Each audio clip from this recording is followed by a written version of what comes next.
चलो गाइस, अब मैं तुमको आठवीं बार नवीं बार गुड मॉर्निंग बोल रहा हूं। Good morning guys. सर हम क्या पढ़ने वाले हैं? कौन सा सब्जेक्ट पढ़ने वाले हैं? लॉ। पूरा नाम किसी को पता है? Corporate and other laws. Foundation में लॉ था क्या तुम्हारा? क्या नाम से था? Business laws. और बाकी मार्क्स का क्या था? Same to you. हट, पूरा बोलो, जल्दी जल्दी पूरा बोलो। बीसीआर जल्दी जल्दी बोलो। हाँ हाँ ठीक है।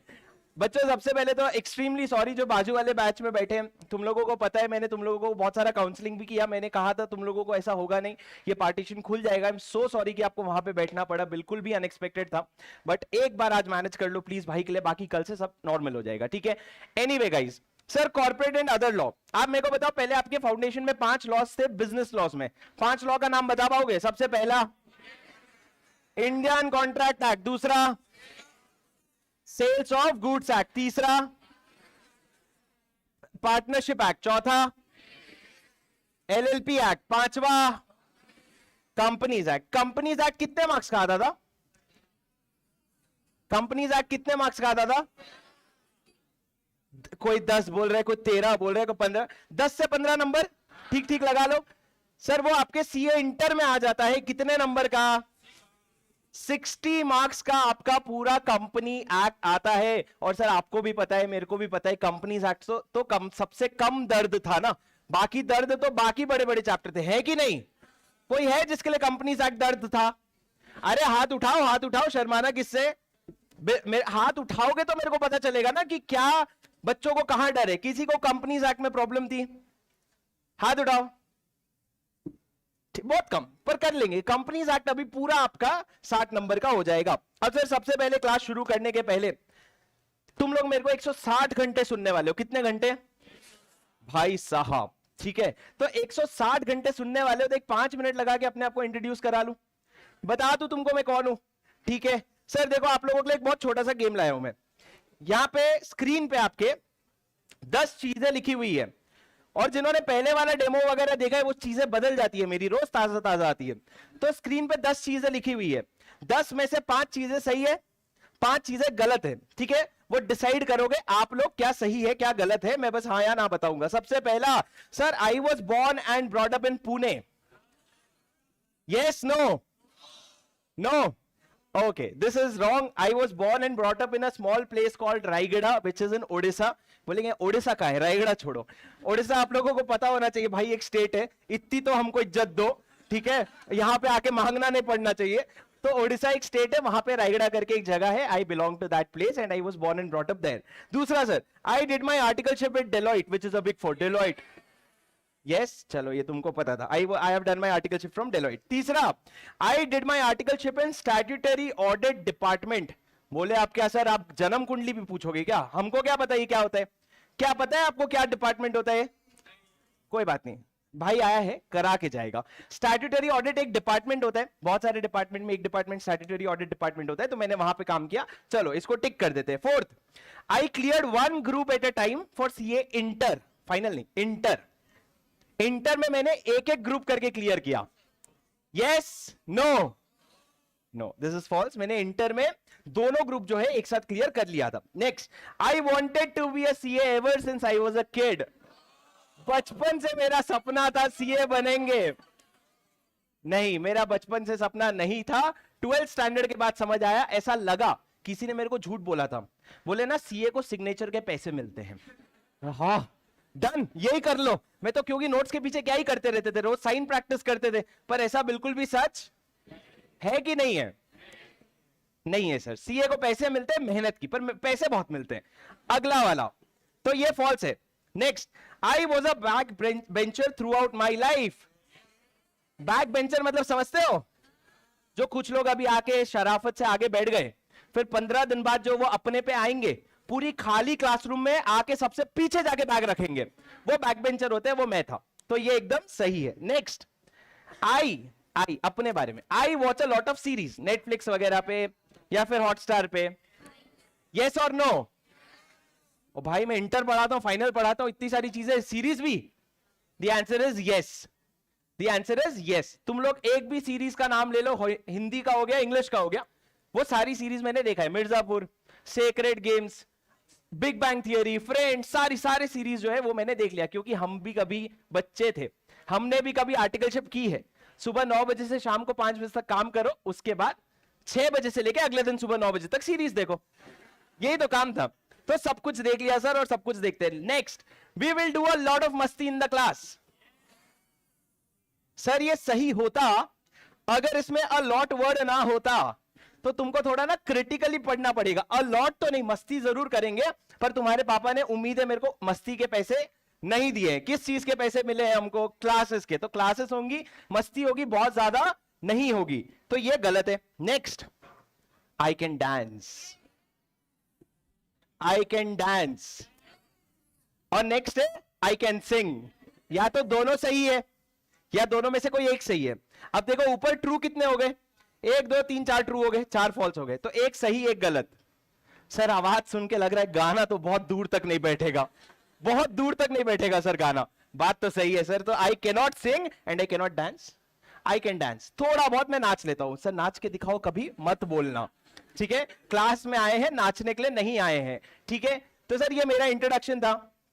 My name is Shubham Singhal and मैं 2018 में सीए बना, और मैं उसके बाद से लॉ पढ़ा रहा हूं। और तुम लोग मानोगे अगर एक बात कह दूं तो? एक बात बोल दूं? पक्का सुनोगे? एक बात बोल दूं? पक्का?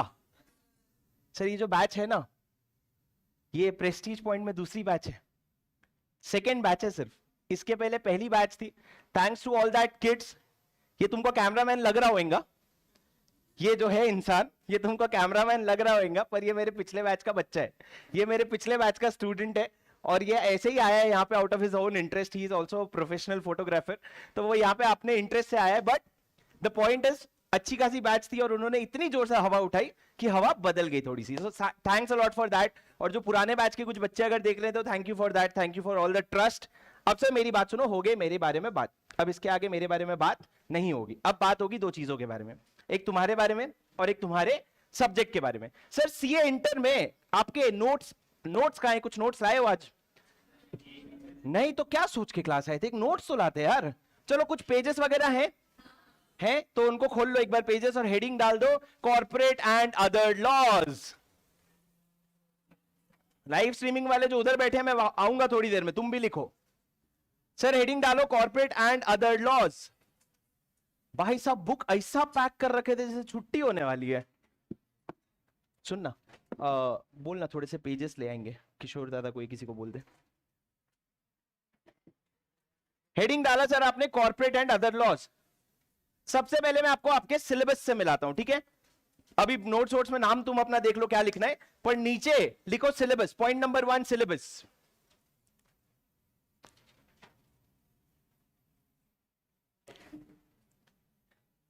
सर आपका जो पेपर 2 लॉ का सिलेबस है वो बेसिकली 2 पार्ट में डिवाइडेड है। मैं तुमको हिंट देता हूं, हेडिंग है कॉर्पोरेट एंड अदर लॉ, तो कौन से 2 पार्ट में डिवाइड होगा? गेस करो। सर एक कॉर्पोरेट लॉ, एक अदर लॉ, तो बांटो। एक कॉर्पोरेट लॉ हो गया आपका, और हर कोई बेटा नोट्स लिखेगा, हर कोई नोट्स लिखेगा। डालो एक कॉर्पोरेट लॉ और एक अदर लॉ। सर आपका पूरा पेपर कितने मार्क्स का होता है?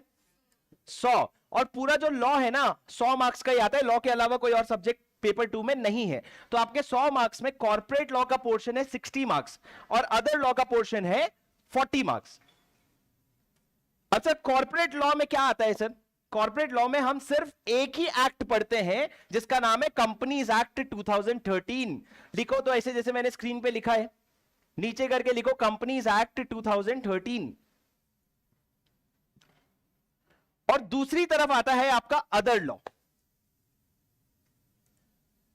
सर जैसे आपका बिजनेस लॉ में 5 अलग अलग लॉ थे ना, यहां पे अदर लॉज में आपके 4 अलग अलग लॉज हैं। सबसे पहला दोस्त सबसे पहला इंडियन कॉन्ट्रैक्ट एक्ट।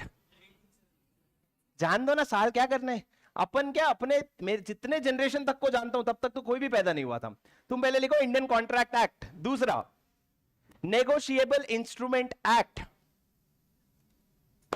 अच्छा मैंने क्वेश्चन मार्क डाला है करके तुम ईयर बता रहे थे। अच्छा दूसरा नेगोशिएबल इंस्ट्रूमेंट एक्ट। तीसरा जनरल क्लॉज एक्ट,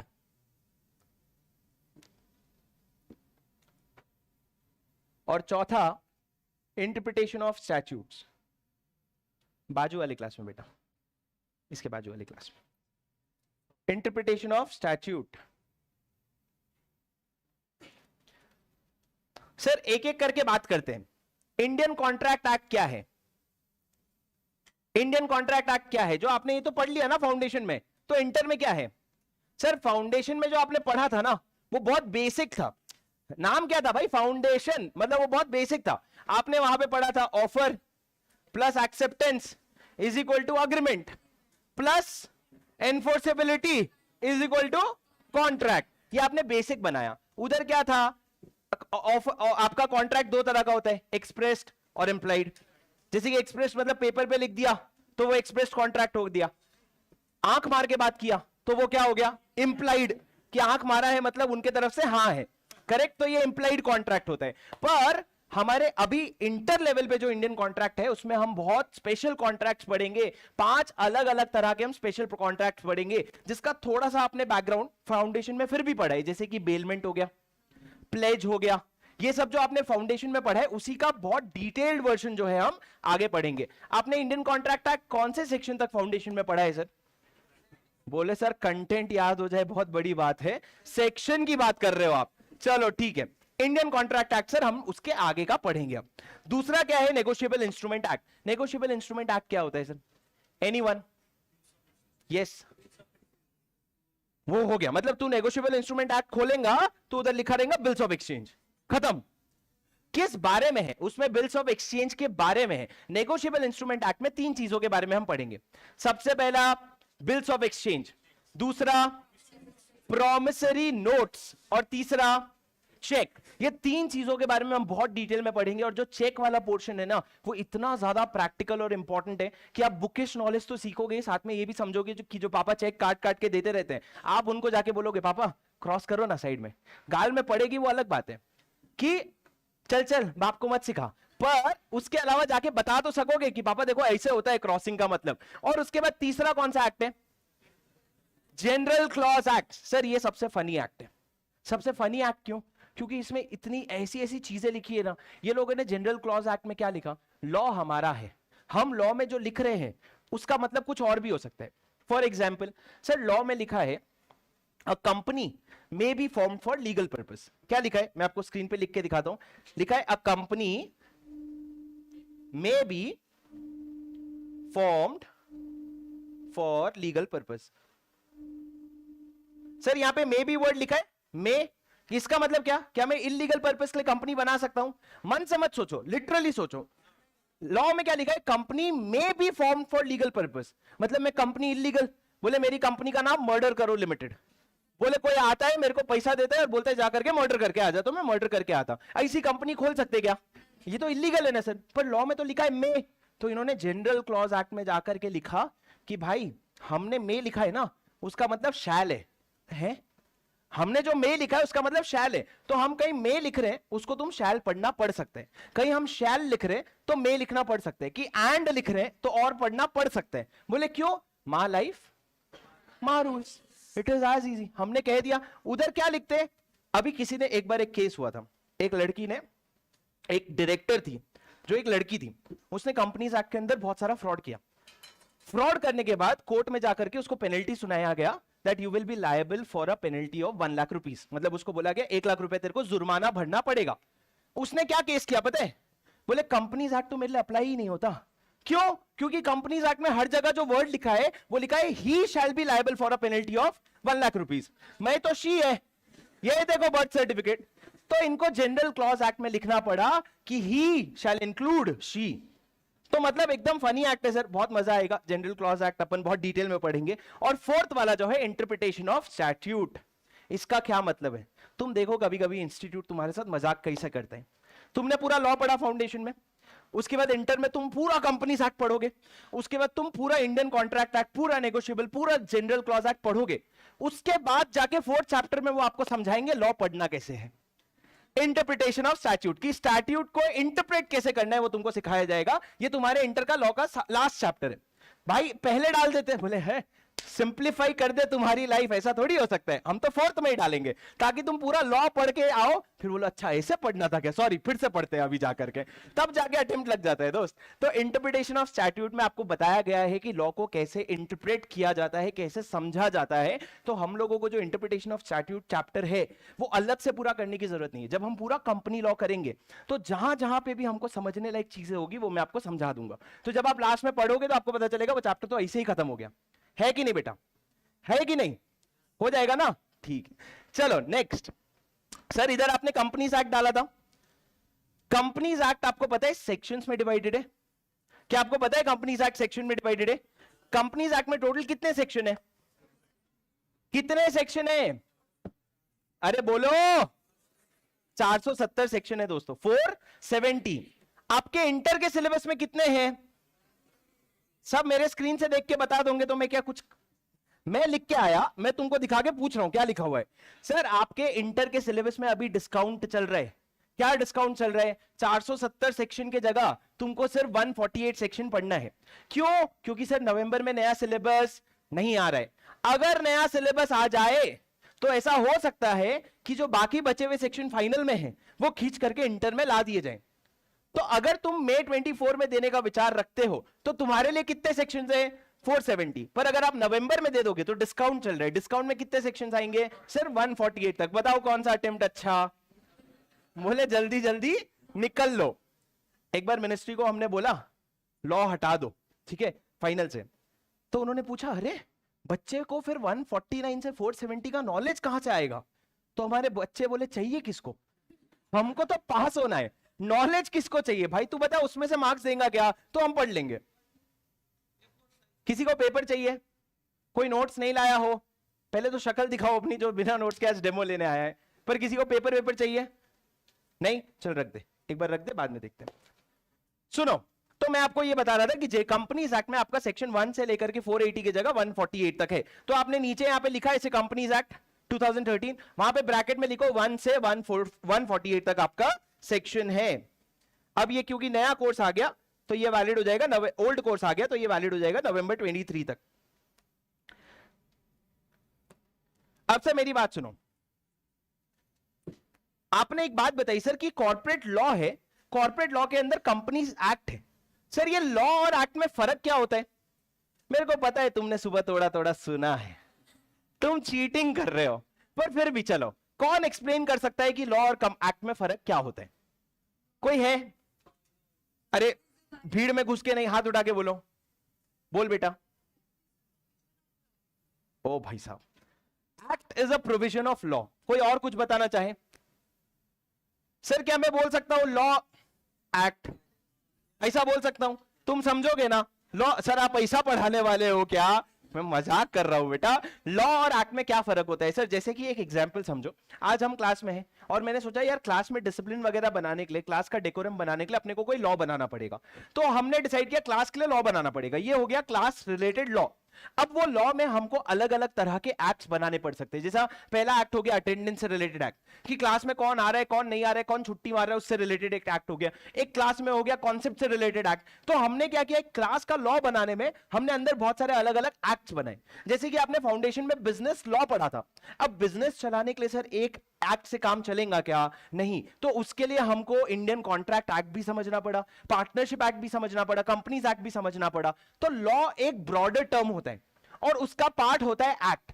अब सर एक्ट के साथ साथ और भी बहुत सारी चीजें आती है, जैसे कि आपने कोई एक नाम सुना है, रूल्स सुना है सर? तो एक्ट को सपोर्ट करने के लिए और चीजें आती है जिसको हम कहते हैं रूल्स, रेगुलेशंस, सर्कुलर्स, नोटिफिकेशंस, ये सारी केस लॉज, ये सारी चीजें मिला करके क्या बनती है बेटा? ये सारी चीजें को एक साथ जब पढ़ोगे ना तब आप कॉर्पोरेट लॉ पढ़ रहे हो, समझे? तो what is law? Law is nothing but acts together with rules, with regulations, together with notifications, official gadgets and everything. ठीक है, तो सर आप अपने हेडिंग डालो सेकंड वाला, what is the difference between law and act? What is the difference between law and act? Good Arnav.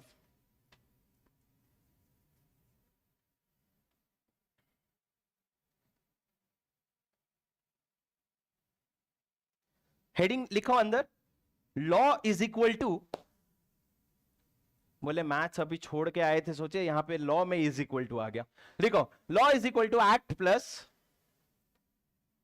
Law is equal to act plus rules plus circulars plus notifications plus case laws. तो हम लोग क्या पढ़ने वाले हैं sir? हम लोग law पढ़ने वाले हैं कि एक्ट पढ़ने वाले हैं? हम लोग तो सर आज तक दुनिया में जो लिख दिया है वो हम पढ़ने वाले हैं। वो तुम जिस भी नाम से बुला लो, कंपनीज एक्ट भी पढ़ोगे आप, कंपनी रूल्स भी पढ़ोगे, उससे रिलेटेड बहुत सारे केस लॉस भी पढ़ोगे और बहुत सारी चीजें पढ़ोगे।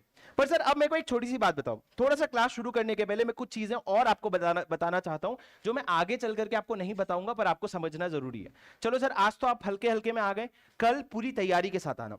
मैं आपको कुछ चीजें बता देता हूं, आपको क्लास में क्या क्या मिलने वाले हैं। सर क्लास में आपको 3 नोट्स मिलेंगे। कितने? बोलो कितने? 3। ये पहला नोट्स मिलेगा आपको जो हमारा कॉन्सेप्ट नोट्स है। क्या है ये? Concept notes. ये दूसरा बुक मिलेगा आपको जो क्या है? क्वेश्चन बैंक है। ये क्या है? एक और बुक आपको मिलेगा जो हमारा एमसीक्यू बुकलेट होगा। बस 3 बुक, एक क्वेश्चन अगर इसके बाहर आ जाए तो मैं लॉ पढ़ाना देखूंगा क्या करेंगे उसका। क्योंकि क्या है, ऐसे वीडियोस इंस्टीट्यूट भी सुन रहा होता है, बोलेगा अच्छा एक क्वेश्चन बस डाल फाइनल का, और एक क्वेश्चन फाइनल का आता ही आता है, कोई बड़ी बात नहीं है। तुम मान के चलो तुमको 100 नंबर तो मिलने ही नहीं है, 96 का पेपर है ये मान के चलो, एक क्वेश्चन ये लोग प्यार से फाइनल का देते ही है। ठीक है, तो लॉ पढ़ाना बंद कर दूंगा बोले। सुनो शुरू हुआ नहीं है ढंग से, बंद कर देंगे बोले। सुनो सर आपको 3 किताबें मिलेगी। अब ये 3 किताबें तो आपको क्लास में मिलेगी। सर क्या ये तीनों किताबें क्लास में लाना रोज जरूरी है? जो तीसरा बुक मिलेगा वो आपको लाना जरूरी नहीं है, पहला 2 लाने। अब सर ये तो ठीक है, पर बुक मिलेगी कब? आप लोगों को बुक मिलने में कम से कम 5 से 6 दिन लगेंगे, जो फेस टू फेस वाले बच्चे हैं, और जो वर्चुअल वाले बच्चे हैं आप लोगों को कम से कम 8 से 9 दिन मिलेंगे। अच्छा 8 से 9 दिन में पहले आप लोगों को मैं पीडीएफ डाल करके दे दूंगा, वो पीडीएफ का प्रिंट निकलवा लो, उससे आराम से फर्स्ट और सेकंड चैप्टर का, उससे आराम से अपना 7 से 8 दिन निकल जाएगा। ठीक है, तो आप लोगों को भी मैं कोशिश करूंगा कल पीडीएफ दिलवा दूं यहाँ पे। पर ये बुक आपकी नई वाली बुक नहीं, नई वाली जो वर्जन है वो प्रिंटिंग में गई है, तो वो वर्जन आते ही आप लोगों को मिल जाएगी। अब सर ये तो मेरे नोट्स हो गए, आपको भी तो नोट्स बनाने हैं। आपको लॉ के लिए 3 नोट्स बनाने हैं। कितने? 3। वो चाहे आप सुन लो 3 क्या है, आप उसको 2 में भी बना सकते हो, कैसे मैं बताऊंगा। एक आपका खुद का कॉन्सेप्ट नोट्स होगा। सर क्या कॉन्सेप्ट नोट्स? जो ये चीजें मैं आपको लिखवा रहा हूं अभी क्लास में, इस तरीके से हमारी बहुत सारी नोट्स भरने वाली है, जिसमें पूरा का पूरा चैप्टर भर जाएगा। तो आपको एक पूरा का पूरा कॉन्सेप्ट नोट्स रहेगा। ठीक है मैडम, और दूसरा रहेगा आपका क्वेश्चन बैंक का नोट्स। मैं आप लोगों को जो क्वेश्चन बैंक करवाऊंगा, जो मैं आप लोगों को लिखवाऊंगा, जो मैं आपको होमवर्क दूंगा, उसके लिए मेरे को अलग से नोट्स चाहिए। आप एक ही नोट्स में कॉन्सेप्ट और क्वेश्चन बैंक दोनों अरे बोलो ना बेटा, नहीं करोगे। ठीक है, दोनों आप नहीं करोगे, आप अलग अलग रखोगे। अब सर तीसरा नोट्स क्या है? What is the third notes? Sir तीसरा नोट्स ये है कि जब मैं क्लास में आप लोगों को कुछ, अभी तो हम बहुत बेसिक पढ़ रहे हैं, पर आगे चल करके जब मैं आपको कॉन्सेप्ट पढ़ाऊंगा, तो मैं जो भी क्लास में ड्रॉ कर रहा हूं, जो भी चीजें मैं क्लास में लिख रहा हूं, तुम मेरे साथ साथ स्क्रिबल करोगे। क्या करोगे? स्क्रिबल। मतलब तुम बस सुन करके, वो एकदम रफ नोट्स है। स्क्रिबल क्यों कर रहे हो सर? मेरे को एक बात बताओ, लॉ थियरी पेपर है कि प्रैक्टिकल? थियरी की प्रैक्टिकल? थियरी में क्या आती है सर? हाय कम से कम धीरे बोल लो। ये थियरी में क्या आता है? नींद आता है सर, नेचुरल सी बात है। सर हमको नींद क्यों आती है? कभी भी हमको नींद क्यों आती है? बोले सर मेरे को यही तो नहीं पता चल रहा है जिंदगी में, बाकी सब का इलाज हो गया, ये मेरे को समझ ही नहीं आ रहा है इतनी नींद आती कहां से है मेरे को। बेटा हमको नींद क्यों आती है? जब हमारा माइंड या तो बहुत थका हुआ होता है या फिर बहुत अंडर यूटिलाइज होता है। मतलब मैं अगर अग्रेसिवली 4-5 काम कर रहा हूं तो मेरे को नींद नहीं आएगी। ऐसा क्या 4-5 काम करते करते सो रहा है?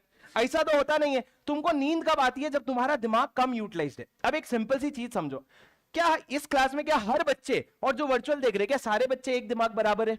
नहीं, कोई बहुत स्मार्ट है, कोई बहुत स्लो है। तो मैं तो एक मीडियम लेवल पे पढ़ाऊंगा। अब जिसको एक बार में चीजें समझ आ गई, उसको मैं जब चीजें रिपीट कर रहा हूं तब उसको आ रही है नींद। तो क्यों ना जब मैं रिपीट कर रहा हूं तब तुम कुछ और कर लो। क्या कर सकते हो? जो मैंने पढ़ा है उसको लिख लो। जो मैं तो भैया, मैं जब स्टूडेंट था ना, तो मेरे को तो चीजें एक बार में जब समझ आ जाती थी, तो मैं तो सर कराए ना कराए मैं उसका क्वेश्चन देख के साइड में सॉल्व कर रहा हूं, जब सर दूसरी बार समझा रहे। घर का लोड कम होता है, घर जाकर के फिर तुम आराम से वो पूरी कर सकते हो जो तुमको क्लास में पूरी करने की लगी है, नींद। तो घर जाकर के तुम आराम से अपनी नींद पूरी कर सकते हो। तो क्लास में आए हो तो पढ़ने का, घर जाके सोने का। दोनों मिक्स मैच करने का नहीं, ठीक है। तो आप लोगों को नींद क्यों आती है? क्योंकि आपका दिमाग कम यूटिलाइज है, आप लोगों को ओवर यूटिलाइज करना पड़ेगा। या तो तुम क्लास में याद करना शुरू कर दो, रट्टा मैं पढ़ा रहा हूं अपने नोट से, तुम मेरा कॉन्सेप्ट नोट्स खोलो, वहां से पढ़ना शुरू कर दो साइड बाई साइड। तुम लोग देखोगे, थोड़ा टाइम जाने दो, तुम लोग देखोगे कुछ बच्चे हैं जो ये बहुत शिद्दत से कर रहे हैं, मतलब वो क्लास में घर का काम खत्म करके चले जाते हैं। और कुछ बच्चे ऐसे होंगे जो क्लास में क्लास का ही काम नहीं खत्म कर पाते, क्लास का लोड घर पे लेके जाते हैं। तो तुमको कौन से कैटेगरी में आना है? जो क्लास में क्लास का काम खत्म कर तो लेते हैं, होमवर्क भी क्लास में ही खत्म कर लेते हैं, तुमको वो कैटेगरी में आना है। तो तुम क्या करोगे? जो भी चीज मैं लिख रहा हूं वो तुम स्क्रिबल करोगे। स्क्रिबल करते वक्त सर आपको नेचुरली नीचे देखना पड़ेगा, तो हर 2-2 मिनट में ऊपर देख लेना।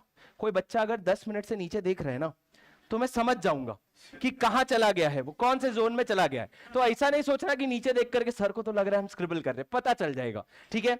अब सर 3 रजिस्टर आपके होंगे, फोकस आपका क्लास में इंप्रूव होगा। अब सर नेक्स्ट बात, बहुत सारे बच्चे काउंसलिंग के वक्त बोले सर हमको लॉ से बहुत ज्यादा डर। अच्छा एक सेकेंड, ये जो स्क्रिबल वाली बातें हैं ये तुम्हारे लिए भी एप्लीकेबल है, ठीक है। ऐसा मत सोचना मैं तो घर में हूं, मेरे को कोई नहीं देख रहा। लाइव स्ट्रीमिंग वाले बच्चों, तुम्हारे लिए एक बात बता देता हूं, तुमने एक बहुत बड़ी रिस्पॉन्सिबिलिटी अपने आप पे ली है डिसिप्लिन की। ये बच्चे तो मेरी नजर में, तुम मेरे नजर में नहीं हो, तो तुमने डिसिप्लिन की बहुत बड़ी रिस्पॉन्सिबिलिटी ली है। तुमको ये ध्यान रखना पड़ेगा कि तुम मेरी बातों को पत्थर की लकीर बना लो। अगर मैंने बोल दिया, तुम इतना मान रख लो कि मैंने बोल दिया तो तुम कर लोगे, तुमको पता भी नहीं चलेगा 3.5 महीने बाद कब तुम्हारा करते करते करते करते सारे चैप्टर खत्म हो गए, सारे सब्जेक्ट्स खत्म हो गए। तो टीचर अगर आया है लाइव स्ट्रीमिंग, ये नहीं सोचना बाद में देखूंगा, आराम से देखूंगा। अगर आया है पढ़ाने तो अभी कर लो।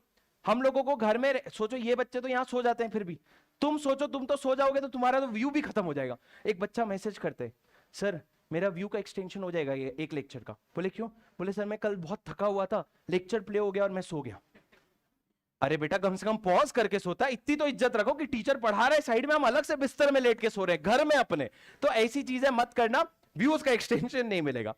अब सर बच्चे जो फाउंडेशन से आए, बहुत सारे बच्चे आप लोगों ने बोला लॉ से डर लगता है साहब। किसको किसको लॉ से डर लगता है? मेरे को तुम लोग वोट करो अपनी, तुम्हारी वोट से मेरे को मेजॉरिटी समझ आता है। किसको किसको लॉ से डर लगता है? नीचे करो। किसको किसको लॉ, अबे नीचे कर। किसको किसको लॉ से प्यार है? अच्छा कौन जीता बताओ? डर वाले जीते। सर आपको लॉ से क्यों डर लगता है बताऊं? क्योंकि तुम ऐसा मन में सोच रहे हो। सबसे पहली बात मैं तुमको क्लियर कर दूं, पिछले अटेम्प्ट के फाउंडेशन का रिजल्ट थोड़ा सा लॉ में खराब था।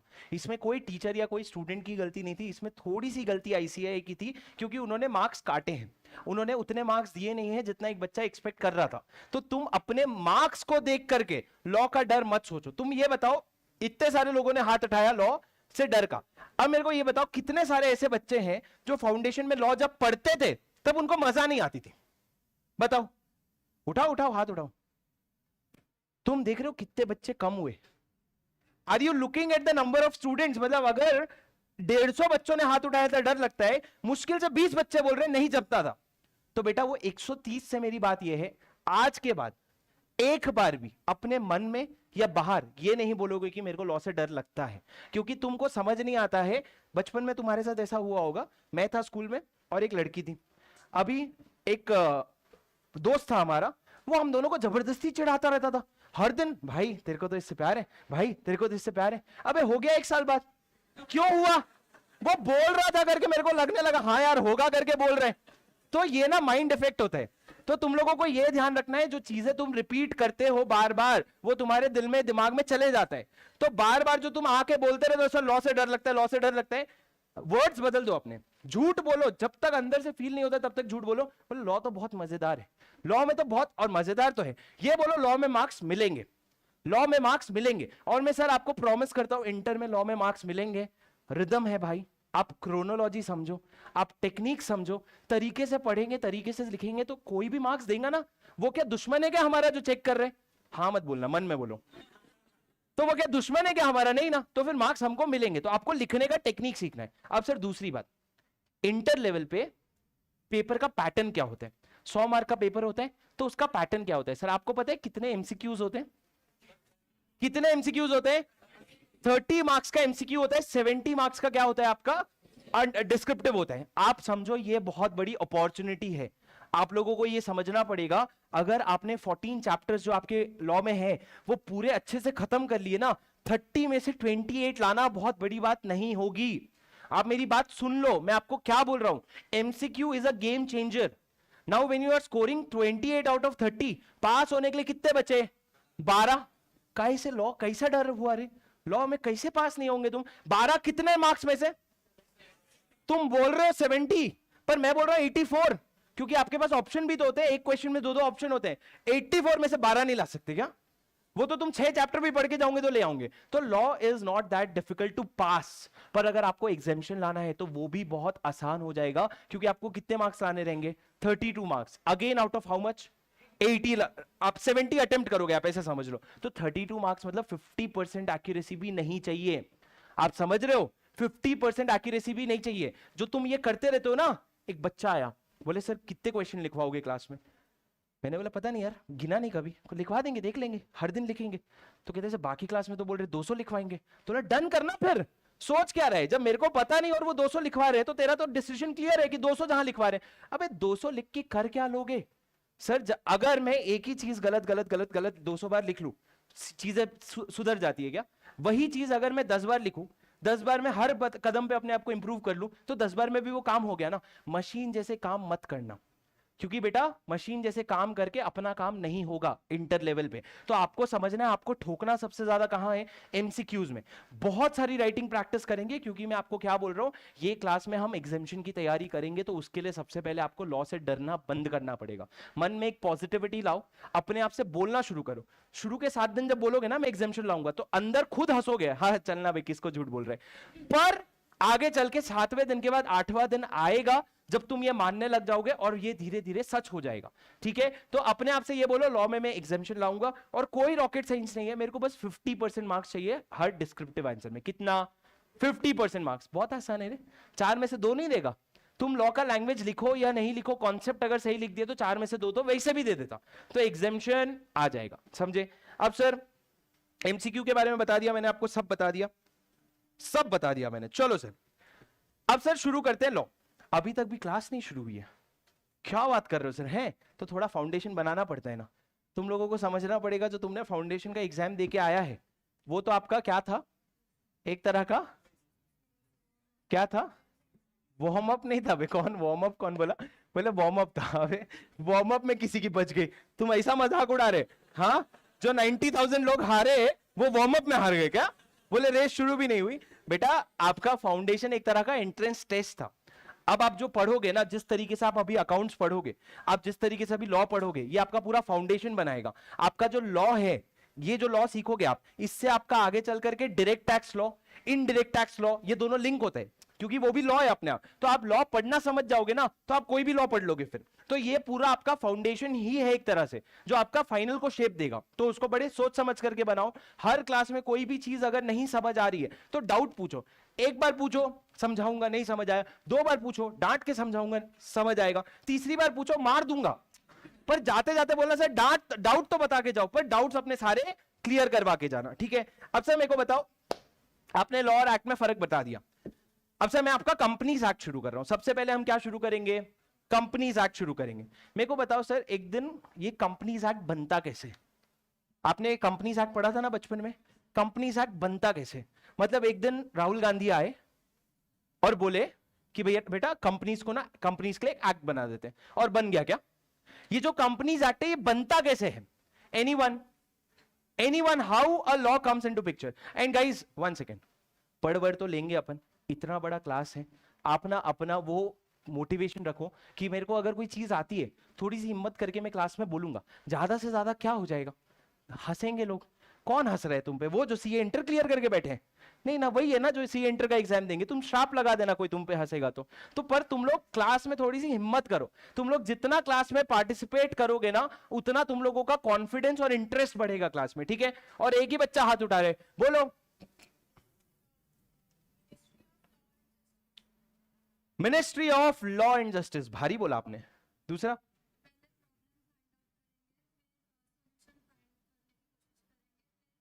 ये तुम बीकॉम वाला आंसर दे रहे हो। ये जो इन्होंने बोला लॉ कैसे बनेगा, बोले पहले प्रॉब्लम फाइंड करेंगे, फिर हम सोल्यूशन फाइंड करेंगे। बेटा ये सब आंसर तुमको बीकॉम में लिखना है। जहां कुछ नहीं आता पर फिर भी कुछ कहना है, तो वो बीकॉम का पेपर है। यहां तुमको टू द पॉइंट अटैक करना पड़ेगा। मैडम ने तो भी कम से कम ministry of law and justice बोला, ये मैडम तो बोले प्रॉब्लम फाइंड करेंगे फिर सोल्यूशन निकालेंगे। सुनो सर, सही बोला इन्होंने, पर कॉन्सेप्ट यही है, पर लिखना कुछ और है। पहले सुनो कॉन्सेप्ट क्या है। सर कंपनीज एक्ट बनाना था, तो किसी ने तो सोचा कि कंपनीज को हमको क्या करना पड़ेगा, कंट्रोल करना पड़ेगा। अब सर कंपनीज, आपको एक कोई अंदाजा है इंडिया में कितने कंपनीज हैं? कोई अंदाजा, एक तुक्का मारो, 1 लाख 2 लाख, कुछ तुक्का। सर आपके इंडिया में आज के डेट में कम से कम नहीं तो भी 15 लाख से 18 लाख कंपनीज है। तुम समझ रहे हो, 15 to 18 लाख कंपनीज है। तो इतने सारे कंपनीज को कंट्रोल करने के लिए एक लॉ तो बनाना ही था सर। तो लॉ कंपनीज एक्ट जो है ना, कब बना तुम लोग बता सकते हो? कंपनीज एक्ट कब बना? कोई है जो 2013 बोल रहे हैं? नहीं सर, कंपनीज एक्ट 2013 तो नया आया, उसके पहले एक और लॉ था जो था कंपनीज एक्ट 1956। तो कंपनीज एक्ट कब बना? 1913 में, क्योंकि 1956 के पहले भी एक कंपनी लॉ था। तुम तो अभी आए हो ना, मैं तो पहले से आ गया था ना, तो मेरे को पता था 1956 के पहले भी था एक एक्ट था कंपनीज एक्ट 1913। वो 1913 नया होकर के 1956 बना, वो नया होकर के 2013 बना। तो कंपनीज एक्ट कब बन गया था? 1913 में ही बन गया था। पर सर ये लॉ बनाता कौन है? तो हमने कहा चलो बड़ी बड़ी बातें करते हैं, लॉ बनाते हैं मोदी जी। सही बोला कि गलत बोला? सर पावर, सर लॉ बनाते हैं मोदी जी। मान लो मोदी जी को लगा यार अपने को ना अभी कंपनीज को रेगुलेट करना है। जैसे कि आपको पता होगा पिछले जब से मोदी जी सरकार आई है तब से धड़ धड़ धड़ धड़ लॉ बढ़ता जा रहे हैं, लॉ बनते जा रहे हैं। एक लॉ आया है, अगर आपने कभी नाम सुना होगा, हल्के में लेना, ज्यादा याद करने की कोशिश मत करना। एक लॉ आया था इंसॉल्वेंसी बैंक्रप्सी कोड, अभी ताजा ताजा आया है, बहुत धो रहा है वो कंपनीज को। वो लॉ किसने बनाया? मोदी जी ने। सर एक लॉ आया रियल एस्टेट सेक्टर, जैसे कि पहले अगर तुमने कभी, तुम्हारे पापा ने जमीन खरीदी होगी तो वो बताते होंगे कि 1 करोड़ की जमीन थी, 50 लाख रुपए कैश में दिए, 50 लाख रुपए वाइट में दिया। अभी के डेट में ऐसा जो है बिल्कुल भी नहीं होता है। अभी क्या है, आप लोग अगर 1 करोड़ की जमीन खरीद रहे हो तो आपको 1 करोड़ पूरा वाइट में ही पे करना पड़ता है। क्यों होता है? क्योंकि रियल एस्टेट पे एक एक्ट आ गया। किसने लाया? मोदी जी ने। तो सर ये मोदी जी को एक्ट लाने का पावर दे कौन रहा है? अमित शाह बोले। अब अमित शाह पावर दे? तुम यार अच्छी बात करते हो। सर सुनो, मोदी जी को एक्ट बनाने का पावर दे कौन रहा है? सर आपको पता है हमारा एक कॉन्स्टिट्यूशन ऑफ इंडिया है। क्या है कॉन्स्टिट्यूशन ऑफ इंडिया? बोले सर जो भी है सिलेबस में मत डालना, जो कर लो syllabus. Sir constitution of India क्या है? आपको पता है कॉन्स्टिट्यूशन ऑफ इंडिया किसने लिखा है? बी आर अंबेडकर जी ने लिखा है। उन्होंने कॉन्स्टिट्यूशन ऑफ इंडिया लिखा। कब पास हुआ था सर कॉन्स्टिट्यूशन ऑफ इंडिया? 15 अगस्त को। सर 15 अगस्त को ही तो सब हुआ था। सर 26 जनवरी को आपका constitution of India actually adopt हुआ था। कॉन्स्टिट्यूशन ऑफ इंडिया लिखा था बी आर अंबेडकर जी ने। उसमें उन्होंने लिखा कि देखो हम ना जितने भी काम है उसको 3 पार्ट में डिवाइड कर लेते। कितने पार्ट्स में? 3 पार्ट्स में। उसको हमने 3 लिस्ट बना दिया। पहला लिस्ट जो हम जिसको कहते हैं यूनियन लिस्ट, क्या कहते हैं? Union list. दूसरा लिस्ट कॉन्करेंट लिस्ट। तीसरा लिस्ट स्टेट लिस्ट। सर ये आपके स्क्रीन पे ना एक वेन डायग्राम है। क्या है? वेन डायग्राम, जो तुमने बचपन में पढ़ा है। यूनियन लिस्ट मतलब क्या होता है? वो लिस्ट में जो भी चीजें लिखी है उस पे कौन एक्ट बनाएगा? Central government. कौन? मोदी जी। कौन? Central government. कौन? मोदी जी। मतलब पूरे इंडिया की जो सरकार है। जो स्टेट लिस्ट है इस तरफ, स्टेट लिस्ट पे जो नाम लिखे वो कौन बनाएगा? उस पे एक्ट उस पे बनाएगा स्टेट गवर्नमेंट, मतलब रेस्पेक्टिव स्टेट बनाएगा। बाजू वाली क्लास में बेटा, बाजू वाली क्लास में। और बीच में जो लिखा है कॉन्करेंट लिस्ट, बीच में क्या लिखा है? Concurrent list. उस पे कौन बनाएगा? उस पे इन्होंने बोला दोनों मिल करके बनाएंगे। जैसे कि मैं आपको समझाता हूं सर, बड़ी बड़ी बातें देखो, बड़ी बड़ी बातें जैसे कि defence, banking, currency, foreign affairs. ये वो वाला अफेयर नहीं है। ये फॉरेन अफेयर मतलब क्या? बाहर की जो, बाहर से जो डीलिंग होता है। और कम्युनिकेशन, ये जो बड़ी बड़ी चीजें हैं इस पे अगर एक्ट बनाना है तो कौन बनाएगा? Central government. उसके अलावा सर आप देखो पुलिस के रिलेटेड हो गया, ट्रेड से रिलेटेड, एग्रीकल्चरल से रिलेटेड। तुम्हारे लिए मैंने अलग से ऐड किया है 2 तुम्हारे इंटरेस्ट के लिए। अल्कोहल और लिकर से रिलेटेड। कोई पेरेंट्स नहीं है ना भाई? कोई देख रहे तो सॉरी, बस ये लिस्ट लिखा हुआ है। Next opium. ओपियम मतलब अफीम बोले। ओपियम और अदर नार्कोटिक ड्रग्स जो है, ये सबसे रिलेटेड एक्ट कौन बनाता है? स्टेट। आपको एक चीज आपने कभी सुना होगा कि अल्कोहल जो होता है उस पर टैक्स जाता है स्टेट गवर्नमेंट के पास। शर्म है? सुना है तेरे को ये नहीं पता कॉन्स्टिट्यूशन ऑफ इंडिया किसने लिखा? बोले ये पता है कि दारू पे टैक्स जो है स्टेट गवर्नमेंट लेके जाता है। सुनो सर, अल्कोहल पे जो भी लॉ बनता है वो स्टेट गवर्नमेंट बनाता है। तो किसने बोला स्टेट गवर्नमेंट बनाएगा? कॉन्स्टिट्यूशन ऑफ इंडिया ने पावर दिया स्टेट गवर्नमेंट को कि बेटा तुम जाकर के अल्कोहल से रिलेटेड प्रोविजन बना लेना। अब सर कुछ ऐसी चीजें होती है जिसपे सेंट्रल और स्टेट को अलग अलग नहीं कर सकते, उनको साथ में मिल करके पॉलिसी बनानी पड़ेगी, और उसमें आ जाता है कॉन्करेंट लिस्ट। कॉन्करेंट लिस्ट में क्या क्या लिखा है? Education, forest. अब एजुकेशन से रिलेटेड तुम अलग अलग कैसे लॉ बनाओगे यार? दोनों को मिल करके बनाना पड़ेगा। फॉरेस्ट हो गया, ट्रेड हो गया, मैरिज हो गया, शादी से रिलेटेड लॉ भी कौन बनाते हैं? मिलके बनाते हैं। तो सर पावर कहां से आ रहा है? पावर सर आपके कॉन्स्टिट्यूशन ऑफ इंडिया में। किससे? अरे बोलो कहां से? कॉन्स्टिट्यूशन ऑफ इंडिया से। एक आर्टिकल है, आर्टिकल नंबर 248। क्या आर्टिकल है? अरे बोलो 248। वहां से पावर आ रहा है। क्या पावर आ रहा है? कि लॉ कौन बनाएगा? जो गवर्नमेंट है वो बनाएगा। अब तुम मेरे को बताओ, कंपनीज एक्ट बनाना है तो कौन सा गवर्नमेंट बनाएगा सर? सेंट्रल, स्टेट की दोनों मिलके? क्या लगता है कौन बनाएगा सर? सर कंपनी का स्टेट से क्या लेना देना? कंपनी का स्टेट से क्या लेना देना? लॉ ने वो पावर डाला यूनियन लिस्ट में। कहां पे? यूनियन लिस्ट में। तो पूरा पावर किसके पास है? सेंट्रल गवर्नमेंट, यानी कि मोदी जी। अच्छा, मोदी जी ने बोला कंपनी लॉ बनाना है, पावर उनको कहां से मिल गया? बी आर अंबेडकर जी ने लिख दिया था। अब अगर वो कंपनी लॉ बनाना चाहते हैं तो क्या सेंट्रल गवर्नमेंट में मोदी जी खुद बैठ के बनाएंगे? नहीं सर। आपको पता है मोदी जी के नीचे बहुत सारे मिनिस्टर्स होते हैं, बहुत सारे मिनिस्टर्स होते हैं। एक हो गया मिनिस्ट्री ऑफ रेलवे, एक हो गया मिनिस्ट्री ऑफ एग्रीकल्चर, एक हो गया मिनिस्ट्री ऑफ ट्रांसपोर्टेशन, एक हो गया मिनिस्ट्री ऑफ फॉरेन अफेयर्स, एक हो गया मिनिस्ट्री ऑफ फाइनेंस, एक हो गया मिनिस्ट्री ऑफ, आपने क्या बोला था? Law and justice. इस तरह के बहुत सारे मिनिस्ट्रीज हैं। तो सर मोदी जी उठा के फोन लगाएंगे। तुम बताओ किसको फोन लगाएंगे? उन्होंने बोला लॉ एंड जस्टिस, पर मोदी जी फोन लगाएंगे मिनिस्ट्री ऑफ कॉर्पोरेट अफेयर्स को, एमसीए को फोन लगाया जाएगा। ठीक है, मिनिस्ट्री ऑफ कॉर्पोरेट अफेयर्स को फोन लगाया जाएगा। क्यों सर? उनके नाम में है ना कॉर्पोरेट अफेयर्स। अब तुम कॉर्पोरेट लॉ है, तुमने लॉ देख के बोल दिया ministry of law and justice, पर मिनिस्ट्री ऑफ कॉर्पोरेट अफेयर्स भी तो है ना। मिनिस्ट्री ऑफ कॉर्पोरेट अफेयर्स में कौन है sir? Who is the ministry of corporate affairs? Anyone? बोलना सर। आपने नाम सुना है निर्मला सीतारमण जी का? हाँ, तुमको पता है तुम लोग ना मेरे सगे छोटे भाई की उम्र के हो। सग्गा भाई है मेरा, वो भी फाउंडेशन कर रहे हैं, वो भी ऐसे। उसको मैं पूछ लू ना कि मिनिस्ट्री ऑफ कॉर्पोरेट अफेयर्स कौन है, तो वो नहीं बता पाता निर्मला सीतारमण जी। तो मेरे को भी तुमसे भी एक्सपेक्टेशन थोड़ी कम ही थी। और तुमको पता था कि नहीं था? था? नहीं था ना, नहीं था ना। चलो सर, तो हमारे मिनिस्ट्री ऑफ कॉर्पोरेट अफेयर्स कौन है? निर्मला सीतारमण जी है। अब सर पहले अरुण जेटली हुआ करते थे, आपने अगर नाम सुना होगा तो पहले अरुण जेटली हुआ करते थे। उनकी तबीयत खराब होने की वजह से, डेथ होने की वजह से निर्मला सीतारमण जी जो है वो अभी दो जगह की मिनिस्ट्री है। एक तो मिनिस्ट्री ऑफ कॉर्पोरेट अफेयर्स, दूसरा ministry of finance.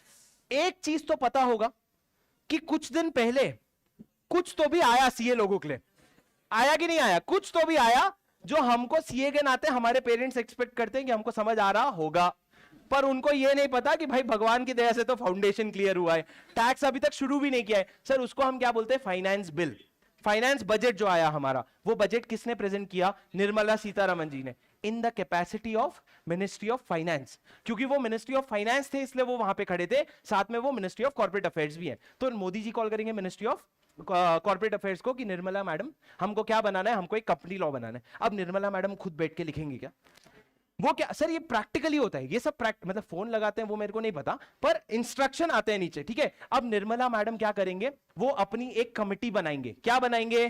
Committee. Committee में मान लो 4-5 एक्सपर्ट उठा लिए मैंने, और मैंने बोला सुनो ये पुराना वाला लॉ है 1956, एक ताजा 213 बनाओ, एक ताजा 2013 बनाओ। और वो कमिटी क्या करेगी? जिसमें लॉ के सारे एक्सपर्ट्स होंगे, वो बैठ करके पूरा एक ड्राफ्ट लिखेंगे। क्या लिखेंगे बेटा?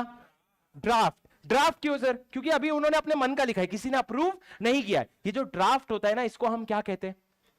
इसको हम क्या कहते हैं? बिल। बोलो, अपने मुंह से बोलो ना थोड़ा सा, क्या कहते हैं? बिल। अब सर ये बिल जो है किसने बनाया? कमिटी ने बनाया। हम लोगों ने, किसी ने अप्रूव किया क्या? किसी ने अप्रूव किया क्या? नहीं। अब इसको अप्रूवल करवाना पड़ेगा from the houses of parliament. कौन अप्रूव करेगा सर? Houses of parliament. कौन होते हैं सर हाउसेस ऑफ पार्लियामेंट? विधानसभा और विधान परिषद। तुम मेरे को सिखाओगे? हाँ ठीक है, फिर सुनो सर, आपके दो हाउसेस कौन कौन से होते हैं? एक होता है आपका लोकसभा और एक होता है आपका राज्यसभा। तो आप क्या करोगे, उसको सबसे पहले लोकसभा के पास लेके जाओगे, लोकसभा में बोलोगे देखो बिल है डन करें, बोलेगा डन करो। फिर आप राज्यसभा के पास लेके जाओगे, बोलोगे डन करें, वो बोलेगा डन करो। उसके बाद क्या होगा सर, जब दोनों हाउसेस अप्रूव कर देते हैं, फिर आप लेके जाओगे उसको इंडिया के सबसे पावरफुल इंसान के पास। अडानी मत बोलना, था वो पहले। तो आप लेके जाओगे इंडिया में सबसे पावरफुल इंसान के पास। कौन है वो? सर मेरे को बताओ, प्रेसिडेंट बड़ा कि प्राइम मिनिस्टर बड़ा? सर इंडिया में हम प्राइम मिनिस्टर को दिखते ज्यादा हैं, पर सबसे ज्यादा पावर किसके पास है? प्रेसिडेंट के पास पावर है। प्रेसिडेंट बोले तो द्रौपदी मुर्मू, मूडी मिक्सचर क्या, मुर्मू। सर द्रौपदी मुर्मू ये आपके क्या है? प्रेसिडेंट। तो आप क्या करोगे, पहले आपने बिल बनाया, बिल को लेके गए लोकसभा में, लोकसभा से राज्यसभा में, राज्यसभा में अप्रूव होने के बाद आप प्रेसिडेंट के पास जाओगे और बोलोगे मैडम सुनो, ये बिल जो है दोनों घर ने अप्रूव कर दिया, दोनों हाउसेस ने अप्रूव कर दिया, कृपया आप इस पे अपना सिग्नेचर दे दो। जब प्रेसिडेंट साहिबा उसको अप्रूव कर देती है, तब वो बिल जो है क्या बन जाता है? एक्ट। मिलीमीटर अब सेंटीमीटर बन गया। समझ रहे हो ना? कहां था ये रेफरेंस? तो मिलीमीटर अब सेंटीमीटर बन गया, बिल अब क्या बन गया? एक्ट। पर सर ये सब तो वो लोग बंद कमरे में कर रहे हैं। अबे एक्ट पास करने का काम ये सब तो बंद कमरे में हो रहा है, हमको कैसे पता क्या चल रहा है? तो सर वो जो एक्ट बना है ना, अब वो पब्लिक के लिए छापा जाएगा। कहां पे? एक वेबसाइट में जिसका नाम है ऑफिशियल गैजेट, जिसका नाम है ऑफिशियल गैजेट। ऑफिशियल गैजेट एक जगह है जहां पे हर गवर्नमेंट अपना रेस्पेक्टिव लॉ जो है उसको वहां पे जाकर के छापता है। जिस दिन वो ऑफिशियल गैजेट में छप गया ना, उस दिन से वो हमारे लिए क्या हो जाएगा? एप्लीकेबल हो जाएगा। तो सर एक बार मेरे को बताओ लॉ कैसे बनते हैं? बिल, लोकसभा, राज्यसभा और प्रेसिडेंट। सर मेरे को एक बात बताओ, वो बिल को लोकसभा ले जाने के पहले मैं राज्यसभा में ले जाऊं क्या? ऐसा करूं क्या, पहले राज्यसभा फिर लोकसभा फिर एक्ट, ऐसा कर लूं क्या? कोई है जो यस बोलना चाहता है? एनीवन हु वांट्स टू से yes? The answer is yes, the answer is yes. Sir मैं एक बिल को पहले राज्यसभा फिर लोकसभा फिर भी ले जा सकता हूं, क्योंकि लॉ में क्या लिखा है? लॉ में लिखा है the bill has to be approved by both the houses of parliament. अब हमारे को बचपन में सिविक्स में पहले लोकसभा सिखाया गया और बाद में राज्यसभा सिखाया गया। इसका मतलब यह नहीं कि लोकसभा बड़ा हो गया। आपको पता है लोकसभा को लोअर हाउस बोलते हैं, राज्यसभा को अपर हाउस बोलते हैं। तो राज्यसभा बड़ा है तो आप बड़े से भी पहले पूछ सकते हो, पहले राज्यसभा से पूछोगे बाद में लोकसभा से पूछोगे। जैसे कि सर अभी निर्मला सीतारमण ने जो 1 फरवरी को बजट बताया, उसको हम कहते हैं फाइनेंस बिल। क्या कहते हैं? Finance bill. उसको क्या मैं पहले राज्यसभा के पास ले जा सकता हूं? अभी वो बिल को एक्ट बनाना पड़ेगा ना। अरे मैडम बिल को एक्ट बनाना पड़ेगा कि नहीं? हाँ, तो बिल को एक्ट बनाने के लिए सबसे पहले क्या उसको मैं राज्यसभा में ले जा सकता हूं? अरे बोलो, the answer is no. Sir the answer is no. मतलब हम क्या चले जाएं क्या सर? आप चाहते ही नहीं हो क्या हम समझे? सुनो, एक बिल जो होता है ना, एक्ट में बनने के लिए दो हाउसेस से अप्रूव होना है, एक लोकसभा एक राज्यसभा। तुम जिससे पहले करवाना है करवा लो, पर इसका एक एक्सेप्शन है कि फाइनेंस बिल जो होता है ना, वो इस तरीके से नहीं, वो सबसे पहले कहा वो एक ही जगह से अप्रूव होता है, वो होता है लोकसभा। लोकसभा से अप्रूव हो गया तो वो क्या बन जाता है? एक्ट बन जाता है। तो फाइनेंस बिल में तुम उसको पहले राज्यसभा की तरफ नहीं ले जा सकते। क्या तुम मेरी बात समझे? अरे बोलो समझे क्या? तो बेसिक लॉ क्या है? एनी हाउसेस ऑफ पार्लियामेंट के पास ले जाओ और फिर एक्ट बना लो। अब नोट्स में लिखो, हेडिंग डालो एनैक्टमेंट ऑफ लॉ, हेडिंग डालो एनैक्टमेंट ऑफ लॉ।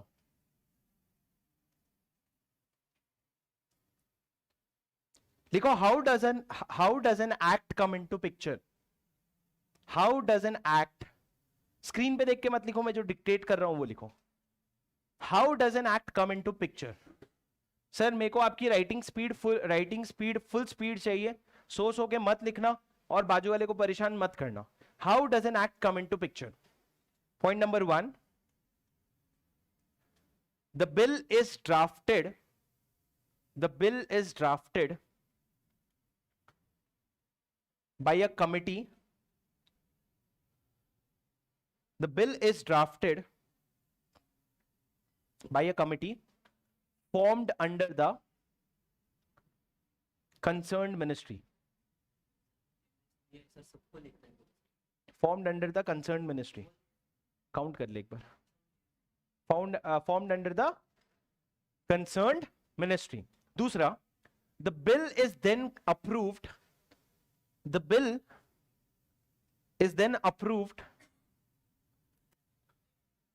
बेटा कल से प्लीज फेयर नोट्स ले आओ, है ना, ये सब टाइम पास तुम, मैं I am strictly very much against the concept of demo, ठीक है। See I believe that you are not in a position to जज someone in a span of 1 और 2 days। कोई इंसान शुरू के 2 दिन में कितना अच्छा और बाद में कितना गंदा, और कोई गंदा नहीं पढ़ाता यार, बस ट्यूनिंग बैठने की बात होती है, कोई टीचर गंदा नहीं पढ़ाता है। तुम लोग जहाँ पे ये सब जो ये मैडम अभी एक रफ नोट्स लेकर के आए हैं, वो मैडम बाद में कब तो भी इसको फेयर करेंगे, कितने दिन तो भी मैडम डेमो करेंगे, उतने में एक बच्चा आधा क्लास खत्म कर चुका होगा। तो ये सब चीजें मत करो, जो भी क्लास में आज बहुत कर लो, कल से तुमको जो भी क्लास में बैठने का है, ये मैं ये नहीं बोल रहा हूं यहां बैठो, जिधर भी बैठने का बैठ करके अपनी पढ़ाई शुरू कर दो, दैट इज मोर इंपॉर्टेंट, ठीक है। बट फेयर नोट्स बनाना शुरू कर दो सारे सब्जेक्ट का। अभी अकाउंट्स का भी डेमो बैठोगे ना, तुम एक फेयर नोट्स ले आओ, तुम वो डेमो बैठ रहे हो, जो भी बैठ रहे हो, ये सोच के बैठो यही मेरी आगे की क्लास है, और फेयर नोट्स में लिखना शुरू कर दो, ताकि आपको बाद में डुप्लीकेट काम ना हो। मेरे को पता है जितने लोग हॉस्टल में रह रहे हैं, तुम्हारे इसके बाद घर के भी 100 काम है, तुम्हारे को घर भी सेट करना है, मेरे को पता है। तो क्लास कम से कम अच्छे से यूटिलाइज कर लो, ठीक है। लिखो क्या बोला मैंने बेटा, लास्ट पॉइंट, एक सेकेंड आप बोलो। The bill is then approved by both the houses of parliament. ठीक है, ठीक है। The bill is then approved by both the houses of parliament. Once it is up, third point लिखना फिर, once approved,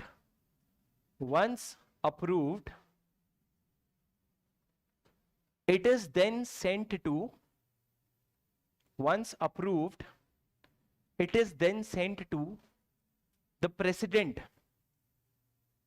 Once approved, it is then sent to the president for his assent. ASSENT लिखना, assent का spelling क्या, ASSENT। assent बोले तो consent, approval. Fourth point डालो, once the president approves it,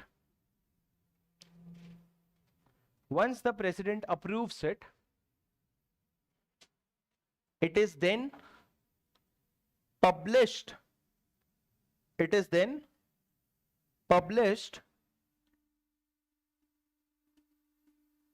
in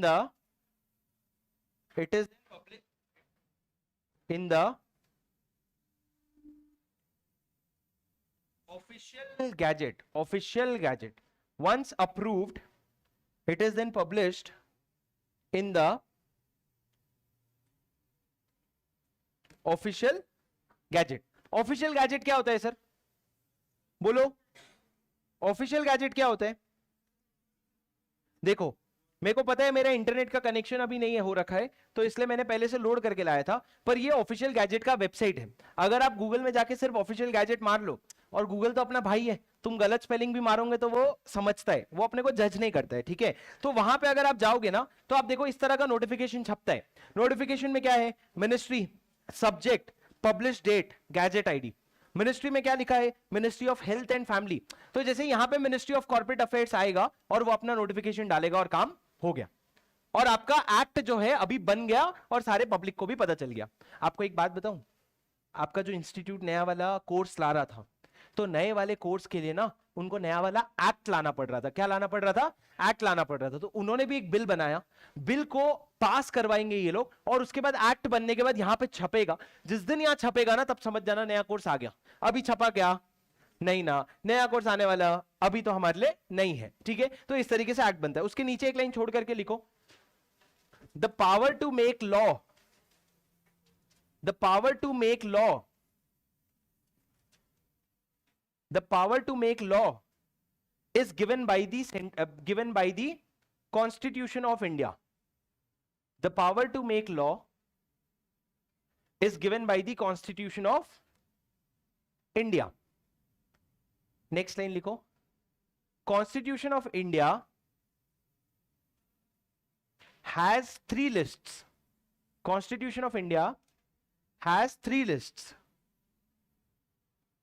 colon डाल के नेक्स्ट पॉइंट में लिखो A union list, A union list. और जो बच्चे सुनते हैं वो मेरे से आगे भी बढ़ सकते हैं, आपको पता है बी और सी क्या लिखवाऊंगा, लिख लो, बी कॉन्करेंट लिस्ट और सी स्टेट लिस्ट। फिर नीचे 3 पॉइंट लिखो, number 1 power to make laws related to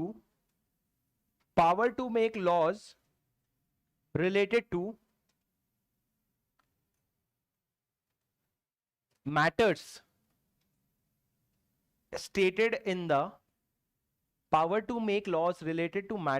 stated in the union list।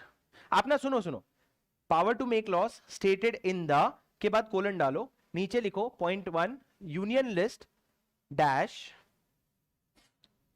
lies with the central government। Number 2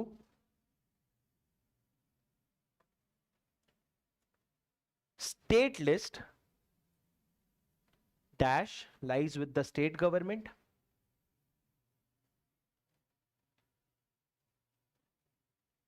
Number 3 concurrent list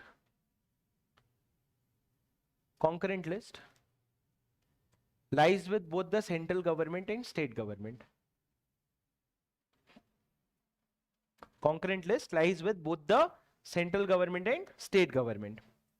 ठीक है, समझ आई सर इतनी बात?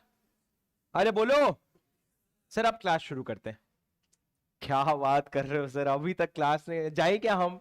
सुनो सर, अब हम लोग प्रॉपर आप लोगों का पहला चैप्टर शुरू कर रहे हैं, आपका कंपनीज एक्ट। अभी तक आपने बहुत बेसिक समझ लिया, इससे ज्यादा आपको समझने की बेसिक जरूरत नहीं है। ये जितनी भी चीजें मैंने आपको बताई आपके आईसीआई मॉड्यूल में लिखा हुआ नहीं है। अब हम पढ़ाई करेंगे पूरा एग्जाम के तरफ से जो भी चीज हमारे आईसीआई मॉड्यूल में लिखी है। अब सर आपको मैंने बताया आपका कॉर्पोरेट लॉ और अदर लॉ। कॉर्पोरेट लॉ के अंदर क्या है? Companies act. तो अपने को कंपनीज एक्ट पढ़ना है, सेक्शन 1 से लेकर के 148 तक। जो बच्चे रजिस्टर करवा रखे हैं सुन लो, मैं आयुर्वेदिक मेडिसिन हूं।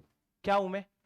आयुर्वेद। मेरे को काम करने में थोड़ा समय लगता है, मेरा असर 2 या 3 दिन में नहीं दिखता है। तो कोई भी कुछ भी बोले तुमको, घबराने का नहीं। बोले मेरे को सेक्शन नंबर आता है, बोले रुको जरा सब्र करो, मेरे को अंदर का कंटेंट भी आएगा, तो घबराने का नहीं। आयुर्वेदिक मेडिसिन है अपन। तो मेरी बात सुनो, हम लोग कंपनीज एक्ट शुरू करेंगे। कंपनीज एक्ट सेक्शन 1 से शुरू होता है, कहां तक जाता है? 148 तक जाता है। सर आप लोगों को पता है कंपनीज एक्ट का स्ट्रक्चर क्या है? आपने फाउंडेशन में पढ़ा, किसी ने आपको बताया कंपनीज एक्ट का पूरा स्ट्रक्चर क्या है, किस तरीके से कंपनीज एक्ट बना हुआ है? सर कंपनीज एक्ट ना चैप्टर में डिवाइडेड है। आप सोचो इतना बड़ा लॉ लिखना था, कंपनीज को गवर्न करना था, तुम क्या एक साथ एक ही सुर में पूरा लिख देते थे क्या? नहीं ना, तुमने उसको डिवाइड किया अलग अलग चैप्टर्स में। कैसा अलग अलग चैप्टर? पहला चैप्टर सर बेसिक्स, दूसरे चैप्टर में बताया कंपनी बनेगी कैसे, तीसरे चैप्टर में बताया कंपनी पैसे किधर से लाएगी, चौथे चैप्टर में बताया क्या शेयर कैपिटल कैसे इशू करेगी। इस तरीके से पूरे चैप्टर में बटा हुआ है। तो कितने चैप्टर्स है सर कंपनीज एक्ट के? कोई बता सकता है? 29 चैप्टर्स है, 49 नहीं, 29 चैप्टर्स में डिवाइडेड है। और कितने सेक्शंस में डिवाइडेड है सर? 470 सेक्शंस में डिवाइडेड है। अब सर चैप्टर खत्म हो जाता है, जैसे तुम्हारे पास मेरी बुक जब आएगी तो तुम बुक देखोगे, पूरा सिलेबस खत्म हो जाने के बाद ना उसमें कुछ और एडिशनल अटैचमेंट्स है, जो एडिशनल अटैचमेंट आप लोगों के लिए इंपॉर्टेंट है। तो वैसे ही कंपनीज एक्ट में भी चैप्टर्स खत्म हो जाने के बाद 7 अलग अटैचमेंट्स है, जिसको हम कहते हैं 7 शेड्यूल्स। क्या कहते हैं? शेड्यूल। आपको उसमें से एक शेड्यूल 3 आपने थोड़ा हल्का हल्का कभी सुना होगा। कभी सुना है शेड्यूल 3 क्या होता है? सर जो इतने समय से आप जो कॉमर्स वाले हो, जो 11th 12th में बैलेंस शीट पीएनएल बना रहे हो, फाउंडेशन में जो तुमने इतना मैच किया अपना बैलेंस शीट को, ये सारा बैलेंस शीट का फॉर्मेट किधर से आ रहा है? अबे ये बोल कौन रहा है कि ऐसे लिखना है ऐसे लिखना है? ये हमारा कंपनीज एक्ट बोल रहा है। तो कंपनीज एक्ट का जो शेड्यूल 3 है ना, it is general guidelines for preparation of financial statement. तो कैसे बनाते हैं वो कौन बता रहा है? आपका शेड्यूल 3। तो कितने शेड्यूल है सर कंपनीज एक्ट में? 7 शेड्यूल है। अगर मैं आपको दिखाऊं, सर एक ज्ञान ले लो थोड़ा सा, मेरी बात सुनो। आपको पता है लॉ में अमेंडमेंट होता है, जिसको तुम हिंदी में दर्द कहते हो। लॉ में अमेंडमेंट्स होते हैं। अब सर आप लोगों को जिंदगी में आगे चल के कभी भी अमेंडमेंट का टेंशन हो ना, अपना जो मिनिस्ट्री ऑफ कॉर्पोरेट अफेयर्स है उसके वेबसाइट में पूरा कंपनीज एक्ट का बुक डाला हुआ है पूरा, और वो उसको रोज अमेंड करते हैं। तो अगर आप देखोगे तो ये एमसीए की वेबसाइट है, मिनिस्ट्री ऑफ कॉर्पोरेट अफेयर्स की। शिट, थोड़े से के लिए रह गया, जाने तो तुम्हारे नसीब में नहीं, वो गायब हो गया। सर वो मिनिस्ट्री ऑफ कॉर्पोरेट अफेयर्स का वेबसाइट था, वहां पे आपको मैं लिंक दूंगा, लिंक तो क्या गूगल में डालो ई बुक एमसीए, तो आपको ना पूरा कंपनीज एक्ट निकल करके आ जाएगा। उसमें जो भी सेक्शन आप खोलोगे ना वो ताजा ताजा अमेंडेड रहेगा पूरा। तो आपको कभी भी लगे यार इसमें तो अमेंडमेंट आया है कि नहीं आया है, कंफ्यूजन, ई बुक एमसीए में जाने का और वहां पे वो रिस्पेक्टिव सेक्शन खोलने का, वो सेक्शन का बेयर एक्ट आएगा, उधर वो लाइन चेक करने का, आपको पता चल जाएगा अमेंडमेंट कब हुआ था, कहां हुआ था, तुम्हारे लिए एप्लीकेबल है कि नहीं है। अब सर मैं आपको वो वेबसाइट इसलिए दिखा रहा था क्योंकि मैं आपको दिखा था कैसे 29 चैप्टर्स और कैसे शेड्यूल है। अब सर एक एक चैप्टर सेक्शंस में बटे हुए हैं, 470 सेक्शंस को आपने 29 चैप्टर्स में बांटा। अब सर आप समझो आपका जो चैप्टर 1 है उसका नाम क्या है, उसका नाम है प्रिलिमिनरी। क्या नाम है उसका? प्रिलिमिनरी। तो आप अभी अपने जहां पे भी लिखे उसके नीचे हेडिंग डालो और वहां पे लिखो चैप्टर 1। हेडिंग डालो सबसे पहले तो कंपनीज एक्ट, अगर वो पेज छोड़ के इधर लिखना चाहते हो तो इधर लिख लो, हेडिंग डालो कंपनीज एक्ट, फिर नीचे डालो चैप्टर 1, फिर नीचे डालो चैप्टर 1 प्रिलिमिनरी। सर अब आपके प्रिलिमिनरी के अंदर सेक्शन नंबर्स होंगे, प्रिलिमिनरी के अंदर सेक्शंस होंगे। कितने सेक्शंस है सर प्रिलिमिनरी के अंदर? कोई भी जज गेस कर सकता है? गेस कर सकता है कोई? सर आपके प्रिलिमिनरी के अंदर 2 सेक्शन है, एक तो सेक्शन 1 और बोले सेक्शन 2। बोले बस इतने ही, शुरू होने के पहले ही खत्म हो जाएगा? रुको जरा, सब्र करो, ऊपर ऊपर से बच्चों को ऐसे जज नहीं करना चाहिए। अब सर मैं आपको बताऊं, कोई भी एक्ट बनता है ना, कोई भी एक्ट बनता है तो ना वो एक्ट में सबसे पहले ऊपर एक चीज लिखी रहती है जिसको हम कहते हैं प्रियम्बल। सुना है आपने कभी? ये अलग अलग लोग इसको अलग अलग तरीके से प्रोनाउंस करते हैं, प्रियम्बल, प्रियम्बल, जो भी बोल लो, स्पेलिंग यही होना चाहिए, ठीक है? सर प्रियम्बल का मतलब क्या होता है? अगर हम जाके कंपनीज एक्ट को बोलेंगे कि कंपनीज एक्ट 2013 जरा अपने आप को एक लाइन में समझा, तो पहले तो गाली मारेगा, बोलेगा हम गधे हैं क्या फिर 800 पेज का लिखे, हाँ एक लाइन में समझा, पर फिर भी बोले ट्राई करना, एक लाइन में बताना। तो कंपनीज एक्ट अपने आप को एक लाइन में जो बताएगा कि उसका ऑब्जेक्टिव क्या है, वो आपको उसको क्या कहते हो आप? प्रियम्बल। तो आप लिखो सबसे पहले प्रियम्बल। कंपनीज एक्ट का प्रियम्बल क्या है सर? सर कंपनीज एक्ट क्यों बना था, कोई गेस कर सकता है? कंपनीज एक्ट 2013 क्यों बना था, एक बार गेस करो, क्यों बना था? कोई ये बोलना चाहता है क्या टू रेगुलेट द कंपनीज? क्या कोई ये बोलना चाहता है टू रेगुलेट द कंपनीज? पर सर रेगुलेट करने के लिए तो कंपनीज एक्ट 1956 और 1913 भी बना था ना। 2013 क्यों बना? 2013 इसलिए बना था क्योंकि कंपनी के जो लॉज थे वो बहुत बिखर गए थे। थोड़ा सा कंपनीज एक्ट 1956 में लिखा है, थोड़ा सा कहीं और लिखा है, थोड़ा सा कहीं और लिखा है। तो ये जो एक्ट बना इसका ऑब्जेक्टिव क्या था कि जितने भी लॉज हैं उनको कंसोलिडेट करना, इकट्ठा करना और उनको अपडेट करना, है कि नहीं? 2013 क्यों बना? उसको अपडेट करने के लिए। तो 2013 के प्रियम्बल में लिखा है, लिखो टू कंसोलिडेट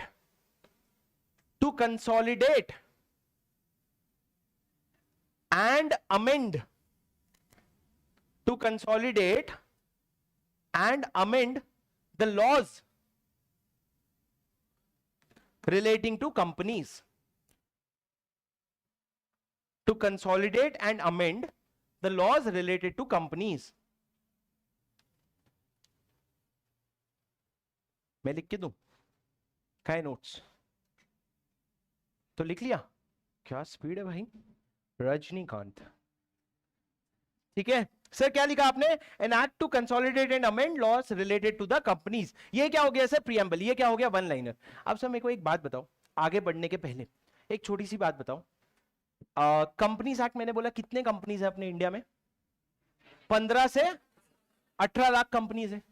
अब सर सेंट्रल गवर्नमेंट ने एक्ट बना दिया, कंपनीज एक्ट 2013, और बोल दिया जा आज से तुम लोगों के लिए एप्लीकेबल। पर सर अपने इंडिया में इतने अच्छे लोग हैं क्या कि आपने बनाया और बोला मान ले तो वो मान लेंगे? अबे यहाँ जो बच्चे हैं इतने से, इनको मैं जो चीज बोल रहा हूं आधी बात वो नहीं मानेंगे। तुम सोचो 18 लाख कंपनीज को कैसे कंट्रोल करेगा? क्योंकि कंट्रोल तो करेगा सर। अभी आपने अगर लॉ बनाया है तो आपको स्ट्रिक्ट एनफोर्स भी तो करना पड़ेगा ना, ताकि हर कोई लॉ को माने। तो एक बार प्रैक्टिकली सोचो, सेंट्रल गवर्नमेंट करेगा कैसे ये? तो सेंट्रल गवर्नमेंट ने सर बहुत दिमाग लगाया। क्या किया उन्होंने? सेंट्रल गवर्नमेंट के नीचे था मिनिस्ट्री ऑफ कॉर्पोरेट अफेयर्स। अब मिनिस्ट्री ऑफ कॉर्पोरेट अफेयर्स के नीचे उन्होंने क्या किया? इंडिया को 7 रीजन्स में बांट दिया। सर इंडिया कितने हिस्सों में बटा है? हमको तो 4 पता है, ईस्ट वेस्ट नॉर्थ साउथ। इन्होंने बीच के और नॉर्थ ईस्ट ऐसा चीज किया, और इन्होंने इंडिया को 7 रीजन्स में बांट दिया। किस में बांट दिया? रीजन्स में। कितने रीजन्स? अब सर हर रीजन में इन्होंने एक एक डायरेक्टर अपॉइंट कर दिया। वो डायरेक्टर का नाम क्या है? Regional director. क्या कहते हैं उसको? Regional director. 7 लोग हो गए। अब सर इन्होंने फर्दर क्या किया? हर स्टेट में एक जने को अपॉइंट कर दिया, जिसको हम कहते हैं रजिस्ट्रार ऑफ कंपनीज। क्या कहते हैं? Registrar of companies. ये जो रजिस्ट्रार ऑफ कंपनीज है, ये जाके रीजनल डायरेक्टर को रिपोर्ट करते हैं। 7 रीजनल डायरेक्टर, वो जाकर के मिनिस्ट्री को रिपोर्ट करते थे। तो तुम समझो मिनिस्ट्री ने किस तरीके से हर स्टेट को कंट्रोल कर लिया। मिनिस्ट्री के नीचे क्या आ गए? 7 रीजनल डायरेक्टर्स। 7 रीजनल डायरेक्टर्स के नीचे आज के डेट में 25, कितने? 25। अरे बोलो 25 क्या है? आरओसीज। क्या बोलते हैं? आरओसीज मतलब रजिस्ट्रार ऑफ कंपनीज। नाम तो सुना ही होगा। तो ये रजिस्ट्रार ऑफ कंपनीज क्या है? ये वो स्टेट में एक रजिस्ट्रार है, जहां पे आप जाकर के कंपनी लॉ से रिलेटेड सारा कंप्लायंस करवाते हो। तो सर आप अपने नोट्स में लिखो, आप एक बस हेडिंग लिखो, हायरार्की। क्या लिखोगे? Hierarchy. Spelling HEIRARCHY, HEIRARCHY, hierarchy. Sir hierarchy में लिखो मिनिस्ट्री ऑफ कॉर्पोरेट अफेयर्स है,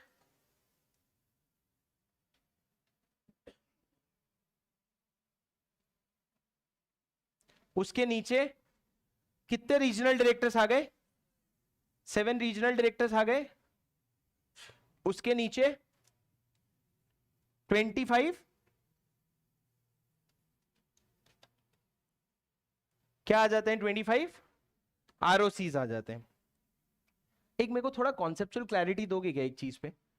ये जो आरओसी होता है, आरओसी ये कोई ऑफिस होती है, ये कोई इंडिविजुअल होता है, कोई सोल प्रोप्राइटर होता है, पार्टनरशिप होता है, ये क्या होता है? आरओसी रजिस्ट्रार ऑफ कंपनीज, ये क्या होता है? कोई ऑफिस होती होगी? सर रजिस्ट्रार ऑफ कंपनी एक बंदा होता है। क्या होता है? एक बंदा, एक इंडिविजुअल। मतलब आप भी अगर चाहो तो जैसे आप सीए बनते हो, वैसे आप रजिस्ट्रार ऑफ कंपनीज भी बन सकते हो। मतलब वो इंसान है जो रिस्पॉन्सिबल है। हाँ वो अपने नीचे बहुत सारी टीम बैठाएगा, क्योंकि अगर मेरे को महाराष्ट्र का आरओसी बनाया जा रहा है, सर आपको पता है महाराष्ट्र में सबसे ज्यादा कंपनीज है, तो अगर मेरे को महाराष्ट्र का आरओसी बनाया जा रहा है, तो क्या मैं अकेले मैनेज कर लूंगा क्या पूरा? नहीं, मेरे को अपने नीचे पूरी टीम बैठानी पड़ेगी, पर मैं आरओसी बनूंगा। सर एक बात बताओ, हर स्टेट का एक आरओसी होता है ना? हर स्टेट, क्या एक स्टेट में 2 आरओसी हो सकते हैं? क्या एक स्टेट में 2 आरओसी हो सकते हैं? हाँ सर, पूरे इंडिया में 2 ऐसे स्टेट हैं जहां पे एक से ज्यादा आरओसी है। पहला हो गया महाराष्ट्र। महाराष्ट्र में 2 आरओसी है, एक मुंबई में है, दूसरा पुणे में है। कहां पे है? पुणे में। और दूसरा स्टेट ऐसा है, कौन सा बताओ? अरे बोलो किधर? मेरे को क्या पता सर, मैं तो पढ़ने आया हूं, पढ़ाने थोड़ी आया हूं। सर दूसरा स्टेट है आपका तमिलनाडु। तमिलनाडु में भी 2 अलग अलग आरओसी है। क्यों? क्योंकि जहां पे इतने ज्यादा कंपनीज होते हैं ना, वहां पे एक आरओसी से मैनेज नहीं होता। अब तुम समझो, अगर मैं पुणे में हूं, इसमें अगर क्या, मैं तो हूं ही पुणे में, मेरे को अगर पुणे में एक कंपनी खोलनी है, तो मैं क्या करूंगा? मैं लेकर के पुणे के आरओसी के पास जाऊंगा पेपर, और मैं बोलूंगा भाई एक कंपनी खोल देना। पर अगर मेरे को मुंबई में कंपनी खोलनी है, तो मैं किधर जाऊंगा? मुंबई के आरओसी वाले। अब सर महाराष्ट्र जो है वो पूरा इन्होंने डिवाइड कर दिया है कि पुणे वाले आरओसी के अंडर कौन आएगा और मुंबई वाले आरओसी के अंडर कौन आएगा। पर ये रजिस्ट्रार का काम क्या है सर? रजिस्ट्रार का काम है कि उसके एरिया में जितने भी कंपनीज हैं उनके ऊपर नजर रखना। कल को अगर कुछ भी गलत होता है तो रजिस्ट्रार जाके किसको बोलेगा? अरे बोलो, रीजनल डायरेक्टर को। वो जाके किसको बोलेगा? बोलना, मिनिस्ट्री ऑफ कॉर्पोरेट अफेयर्स को। तो इस तरीके से बातें ऊपर पहुंच जाती है। तो इस तरीके से इतने सारे कंपनीज रेगुलेट हो जाते हैं। अब सर शुरू करते हैं सबसे पहला सेक्शन, सेक्शन नंबर 1 आपके कंपनीज एक्ट का। क्या है सर सेक्शन नंबर 1? कोई बता सकता है? Sir section number 1 please. उन्होंने बोला एप्लीकेबिलिटी ऑफ लॉ। सर आपका सेक्शन नंबर 1 है short title, extent, commencement and applicability of law. लिखो हेडिंग, सेक्शन नंबर 1 हेडिंग डालो। सेक्शन नंबर 1 हेडिंग डालो। और लिखो short title, extent, commencement and applicability of law. Sir जैसे आप लोगों का एक पूरा नाम होता है और घर में एक शॉर्ट नेम होता है ना, शॉर्ट नेम होता है ना घर में, एक चिंटू, पिंटू, छोटू, मोटू, ये सब नाम होते हैं। सर वैसे ही कंपनीज एक्ट का शॉर्ट टाइटल क्या है? कंपनीज एक्ट को प्यार से क्या बुलाते हैं? सर इनके मम्मी पापा ने मेहनत नहीं की दो दो नाम सोचने में, जो बाहर का नाम है वही इनके घर का नाम है। शॉर्ट टाइटल क्या है इसका? The companies act 2013।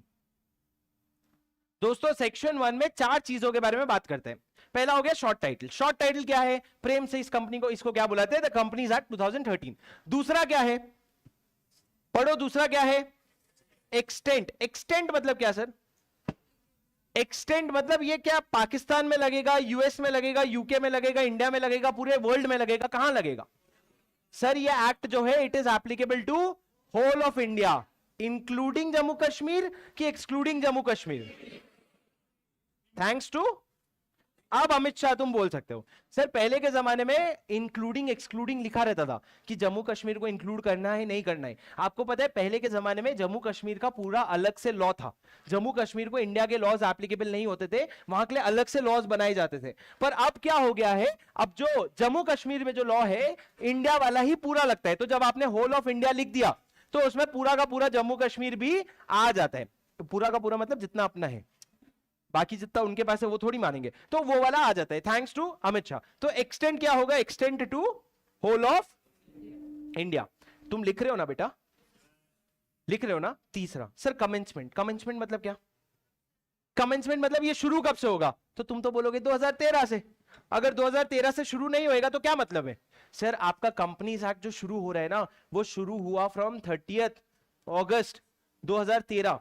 इस दिन क्यों सर? इस दिन क्या हुआ होगा? Why this day? क्योंकि प्रेसिडेंट ने साइन किया था।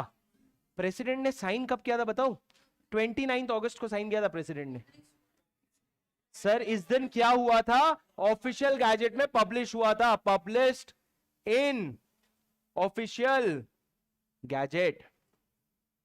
सर अब मैं इसमें और डिटेल में नहीं जाऊंगा, आपको इसके अंदर और छोटी छोटी चीजें समझनी है कि जैसे पहले लिख लो पब्लिश्ड इन ऑफिशियल गैजेट, उस दिन से कमेंस हुआ 30 अगस्त 2000। अब सर आपको पता है कंपनीज एक्ट सेक्शन 1 से लेकर के 470 तक है।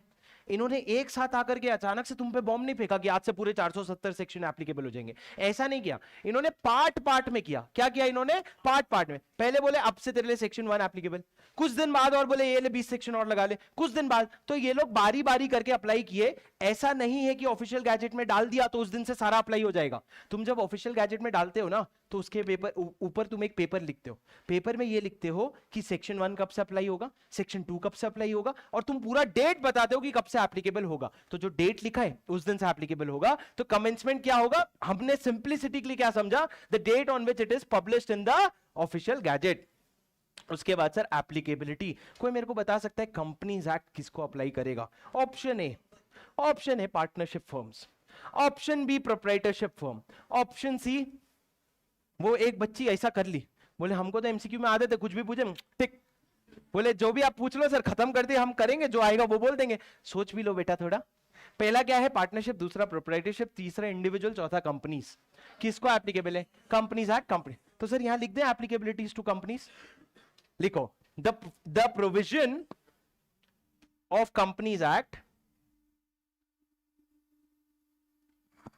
The provision of Companies Act apply to point number 1। चुप हो जा मेरे भाई। Number 1, companies incorporated under this act or previous act. Companies incorporated under this act और प्रीवियस एक्ट।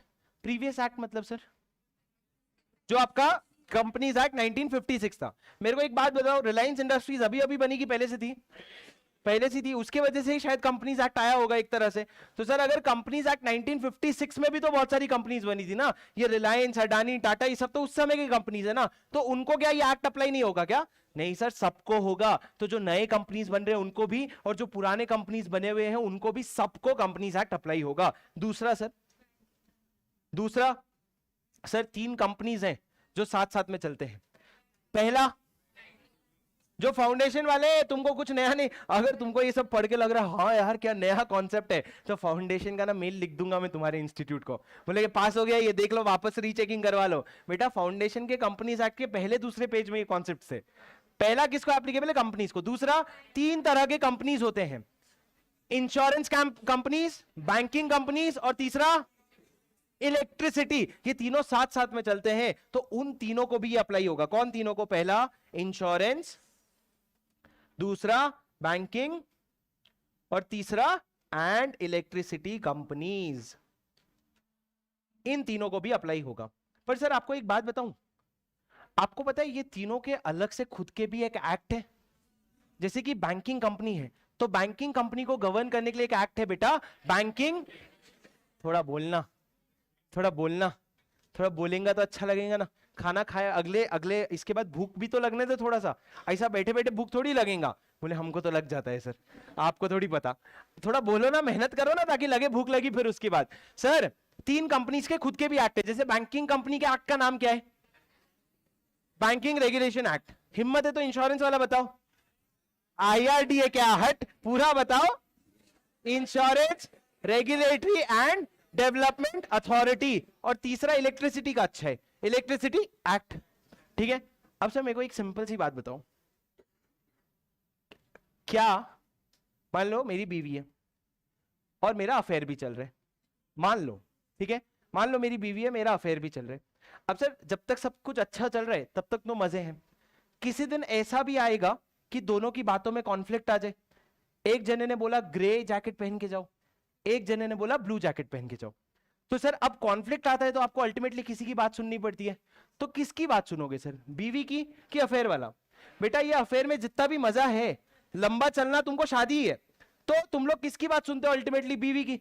अभी सिमिलरली एक बात बताओ, इलेक्ट्रिसिटी कंपनी पे इलेक्ट्रिसिटी एक्ट अप्लाई होता है, और इधर कंपनीज एक्ट बोल रहे हैं नहीं ये मेरा है। कल को जब दोनों में कॉन्फ्लिक्ट होएगा, होगा सर।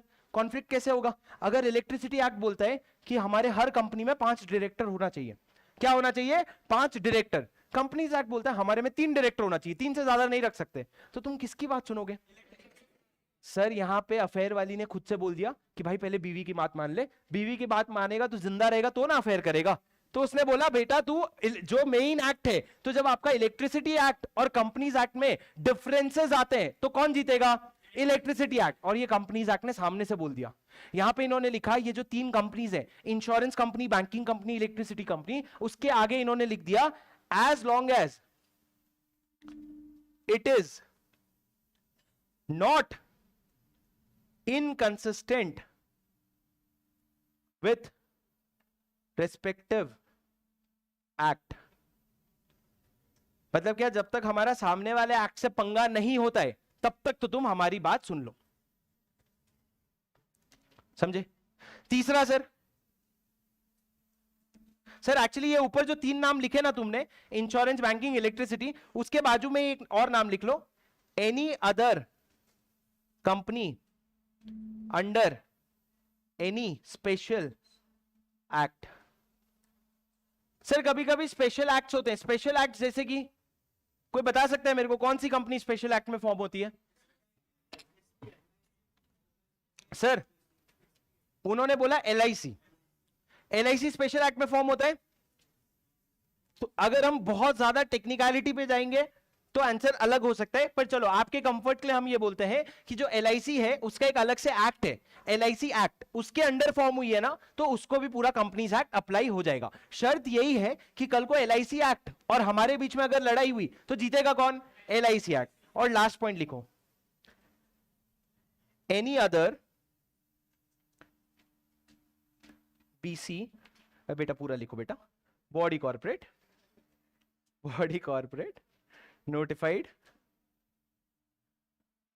by CG। सर अगर कोई और बॉडी कॉर्पोरेट है, अगर कोई और बॉडी कॉर्पोरेट है जिसके लिए सेंट्रल गवर्नमेंट ने बोल दिया कि इसको भी कंपनीज एक्ट अप्लाई होएगा तो होएगा। भाई ने बोला बापू दिखते हैं मतलब दिखते हैं। तो सर ऐसा ऐसा क्या सेंट्रल गवर्नमेंट ने बोला है अभी तक? हाँ सर, आपने एक नाम बताओ, सुना है कि नहीं सुना है? NHAI, national highway authority of India. नाम से समझ आता है क्या काम करते होंगे? रेलवे का। रेल, अबे हाईवे बनाते होंगे ना, national highway authority of India है तो हाईवे ही बनाते होंगे। ये सेंट्रल गवर्नमेंट का एक बॉडी कॉर्पोरेट है। सर ये बॉडी कॉर्पोरेट क्या होता है?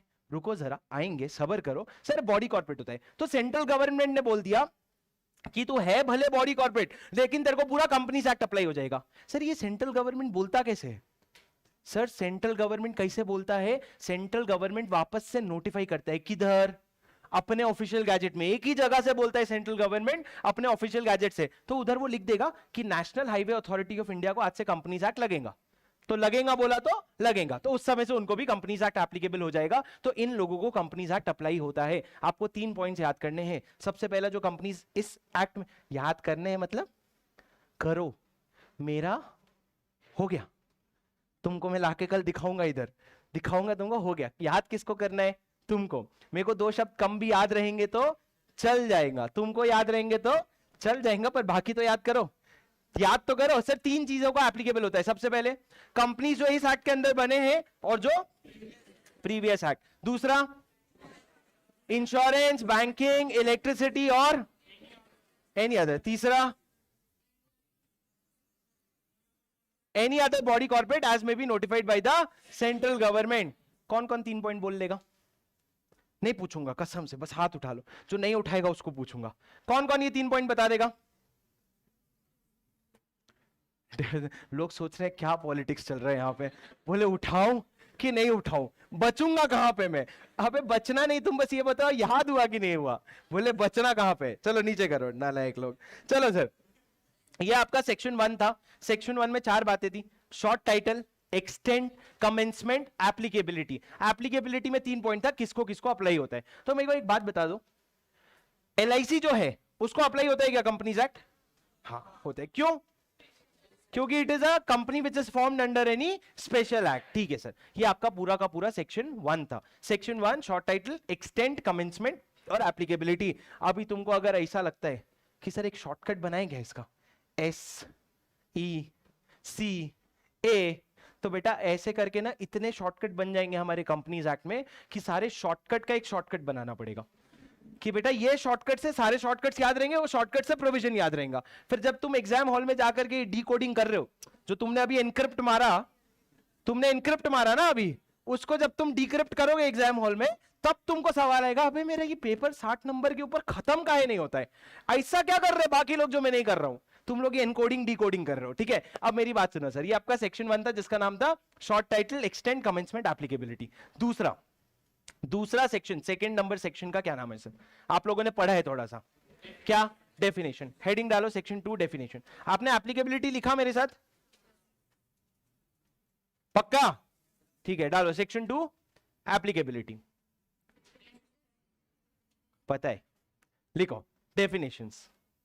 सर सबसे पहले एक सेकेंड रुक जाओ, कोशिश करते हैं पूछने की कि नेट कनेक्ट कर देंगे क्या? 1 मिनट दो बस मेरे को। चलो तुम तब तक स्क्रीन में जो कंपनी वर्सेस बॉडी कॉर्पोरेट लिखा है, कंपनी का डेफिनेशन उतना तो लिखो।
नहीं दिख रहा?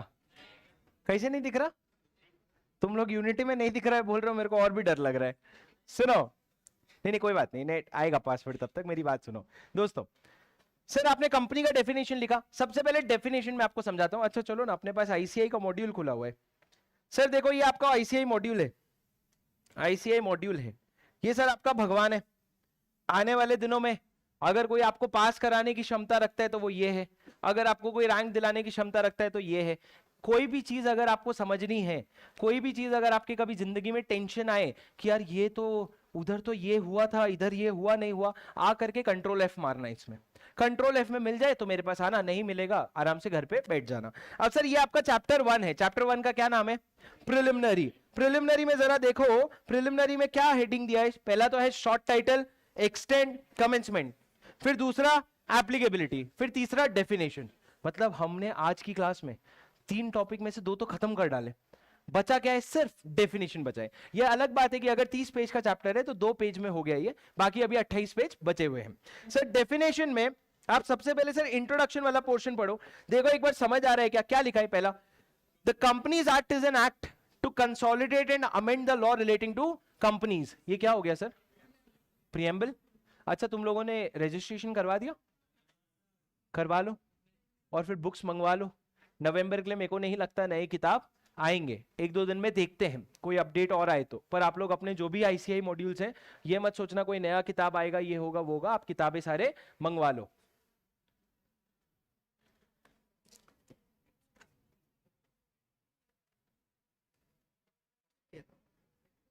अच्छा रजिस्ट्रेशन का लास्ट डेट क्या है? 20 तारीख, अभी वाला 20th और 28 फरवरी ये है। हाँ रुक जाओ सर, वो भी कैपिटल नहीं है। अच्छा आप मेरे को देख के बताओ तो स्क्रीन पे पासवर्ड दिख रहा है क्या?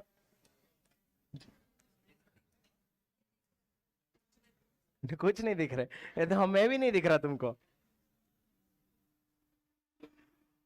बस 1 सेकेंड।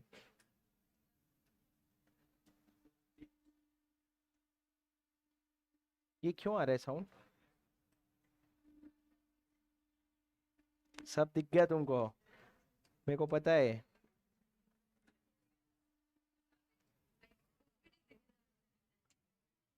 वो आई थिंक एप्पल का वो इतना स्ट्रांग है ना। चलो हाँ बोल के एक लड़का ऐसे लिख रहा है, बोले पासवर्ड लिख लेते हैं। हो गया? हाँ चलो दोस्तों अब अपना नेट चलेगा, पर अपने को अभी आईसीआई मॉड्यूल खोल लिया अपन ने। तो पहला वाला लाइन क्या है आपका? प्रियम्बल है, जहां पे उन्होंने लिखा है क्यों एक्ट बना है। दूसरा लाइन क्या लिखा है? द लेजिस्लेशन मतलब ये जो लॉ बना है, it was necessitated to meet changes in the national and international economic environment and for the expansion and growth of the economy of the country। बड़ी बड़ी बात है, ठीक है। नेक्स्ट क्या लिखा है? The Companies Act received the assent of the Honorable President of India on 29th August 2013 इस दिन अप्रूव हुआ। उसके बाद क्या लिखा है? And was notified in the official gazette on 30th August 2013 for, अरे बोलो क्या लिखा है? भगवान मेरी आपसे दुआ है, क्लास में जो जो लोग जोर जोर से बोलेंगे उनको मेरे तरफ से 5-5 नंबर एक्स्ट्रा दे देना हर सब्जेक्ट में, ये मेरी दुआ रहेगी। अब देख लो तुम लोग, अगर 2-3 दिन में ये काम नहीं करेगा तो दुआ बदल देंगे हम कि जो बच्चा ना बोले उनके 5-5 कम करवा देना भगवान, वो दुआ ज्यादा जोर से लगती है। दूसरा, for public information stating that different dates may be appointed for enforcement of different provision of the companies act through notification. अब देखो सेक्शन 1 कब फोर्स पे आया? Section 1 came into force on 30th August 2013। 98 sections came on force on 12 सितंबर, मतलब अगस्त को हुआ, फिर 12 सितंबर को और 98 सेक्शन। फिर क्या लिखा है? 143 sections were enforced from 1st April 2014 and so on. आज कौन सा दिन है? नहीं नहीं तुमको पता है मैं क्या पूछ रहा हूं। दिन तो, डे तो मेरे को, डेट तो याद है। आज कौन सा दिन है? दूध से तो सुबह सुबह तुम ही लोग नहा करके आते हो, इतने दूध के धुले हुए तो तुम ही लोग हो ना, मंडे बोले। ठीक है ठीक है। नेक्स्ट क्या लिखा है सर? नेक्स्ट पैरा छोड़ दो, आगे का पढ़ो। Short title, extent and commencement. सबसे पहला लाइन क्या लिखा है? Section 1 of the companies act deals with the title of the act according to which the act may be called as companies act 2013। फिर क्या लिखा है? Further this section deals with the extent of applicability of act. It says that the act shall extend to the whole of India. तो पहला वाला हो गया short title, फिर हो गया एक्सटेंड, फिर क्या आएगा? कमेंसमेंट। अपने को पता हो गया कमेंसमेंट कब है, ऊपर अपन ने पढ़ लिया कि एक सेक्शन आया था, आगे के और सेक्शंस आए थे। फिर नेक्स्ट वाला पढ़ो सर, एप्लीकेबिलिटी। एप्लीकेबिलिटी में क्या लिखा है? This section furthermore states of the applicability of the act. The provision of this act shall apply to, point number A क्या लिखा है पढ़ो, companies incorporated under this act और under any previous company law 1956। ठीक है, उसके बाद देखो बी पॉइंट क्या लिखा है? पहला दो वर्ड पढ़ो सिर्फ। बी क्या लिखा है? Insurance company. सी क्या है? Banking company. डी क्या है? इतना लंबा इन्होंने लिखा है पर उसका मतलब है इलेक्ट्रिसिटी कंपनी। ई क्या है? Any other company govern by any special act. बस ये चार अलग अलग कंपनीज को भी अप्लाई होगा। फिर इतना लंबा लंबा क्या लिखा है सर? सिर्फ लिखा यही है कि जो एक्ट इनको एप्लीकेबल है उससे इनकंसिस्टेंट नहीं होना चाहिए। क्या अगर सेम है तो ठीक है, इनकंसिस्टेंट है तो कौन जीत जाएगा? रेस्पेक्टिव एक्ट जीत जाएगा। और लास्ट वाला क्या है? Such body corporate as may be notified by the central government. ये 6 लोगों को, ये मतलब बेसिकली हमारे लिए 3 लोगों को कंपनीज एक्ट एप्लीकेबल हो जाता है। उसके बाद सर ये देखो और इन्होंने समरी बनाया है, समरी दा समरी बनाया इन्होंने। अभी कभी भी आपको अगर कोई भी सब्जेक्ट में प्रॉब्लम आए तो आप लोगों ने उसका आईसीआई मॉड्यूल जरूर खोल करके एक बार पढ़ने की कोशिश करनी चाहिए। आप लोगों को कोशिश करना चाहिए कि मेरे को आईसीआई मॉड्यूल कितना जम रहा है। बस आईसीआई मॉड्यूल में एक ही प्रॉब्लम होता है। क्या प्रॉब्लम होता है सर? आज तो पढ़ लोगे पर एग्जाम के पहले आप लोगों के पास रहते हैं सिर्फ 1.5 दिन, 1.5 डे। वो 1.5 डे में तुम कितनी भी कोशिश कर लो 600 पेज पूरा नहीं पलटा सकते। मतलब तुम पढ़ो भी नहीं ना, ऐसा ऐसा ऐसा ऐसा सर पलटाओ 600 पेज तो भी आपका 6-7 घंटा चला जाता है। तो तुम समझो कि आज हमको उस बुक से पढ़ना जरूरी है जो हम एग्जाम के पहले यूज कर सके। वहीं पे मेरा जो कॉन्सेप्ट नोट्स होता है वो पूरे काम पे आता है। क्यों? क्योंकि सर देखो अभी जो हमने ऊपर लैंग्वेज पढ़ा वर्सेस जो हमने अपने नोट्स में लिखा, क्या मतलब पूरा सेम निकल करके आया? हाँ, क्या मतलब पूरा सेम निकल करके आया? हाँ सर, पर डिफरेंस क्या हो गया कि हमने लैंग्वेज के जो कीवर्ड्स थे उसको निकाल करके अपने नोट्स में लिख लिए। तो उससे क्या हुआ? हमको सेंस भी बन गया और हमको चीजें याद भी हो गई।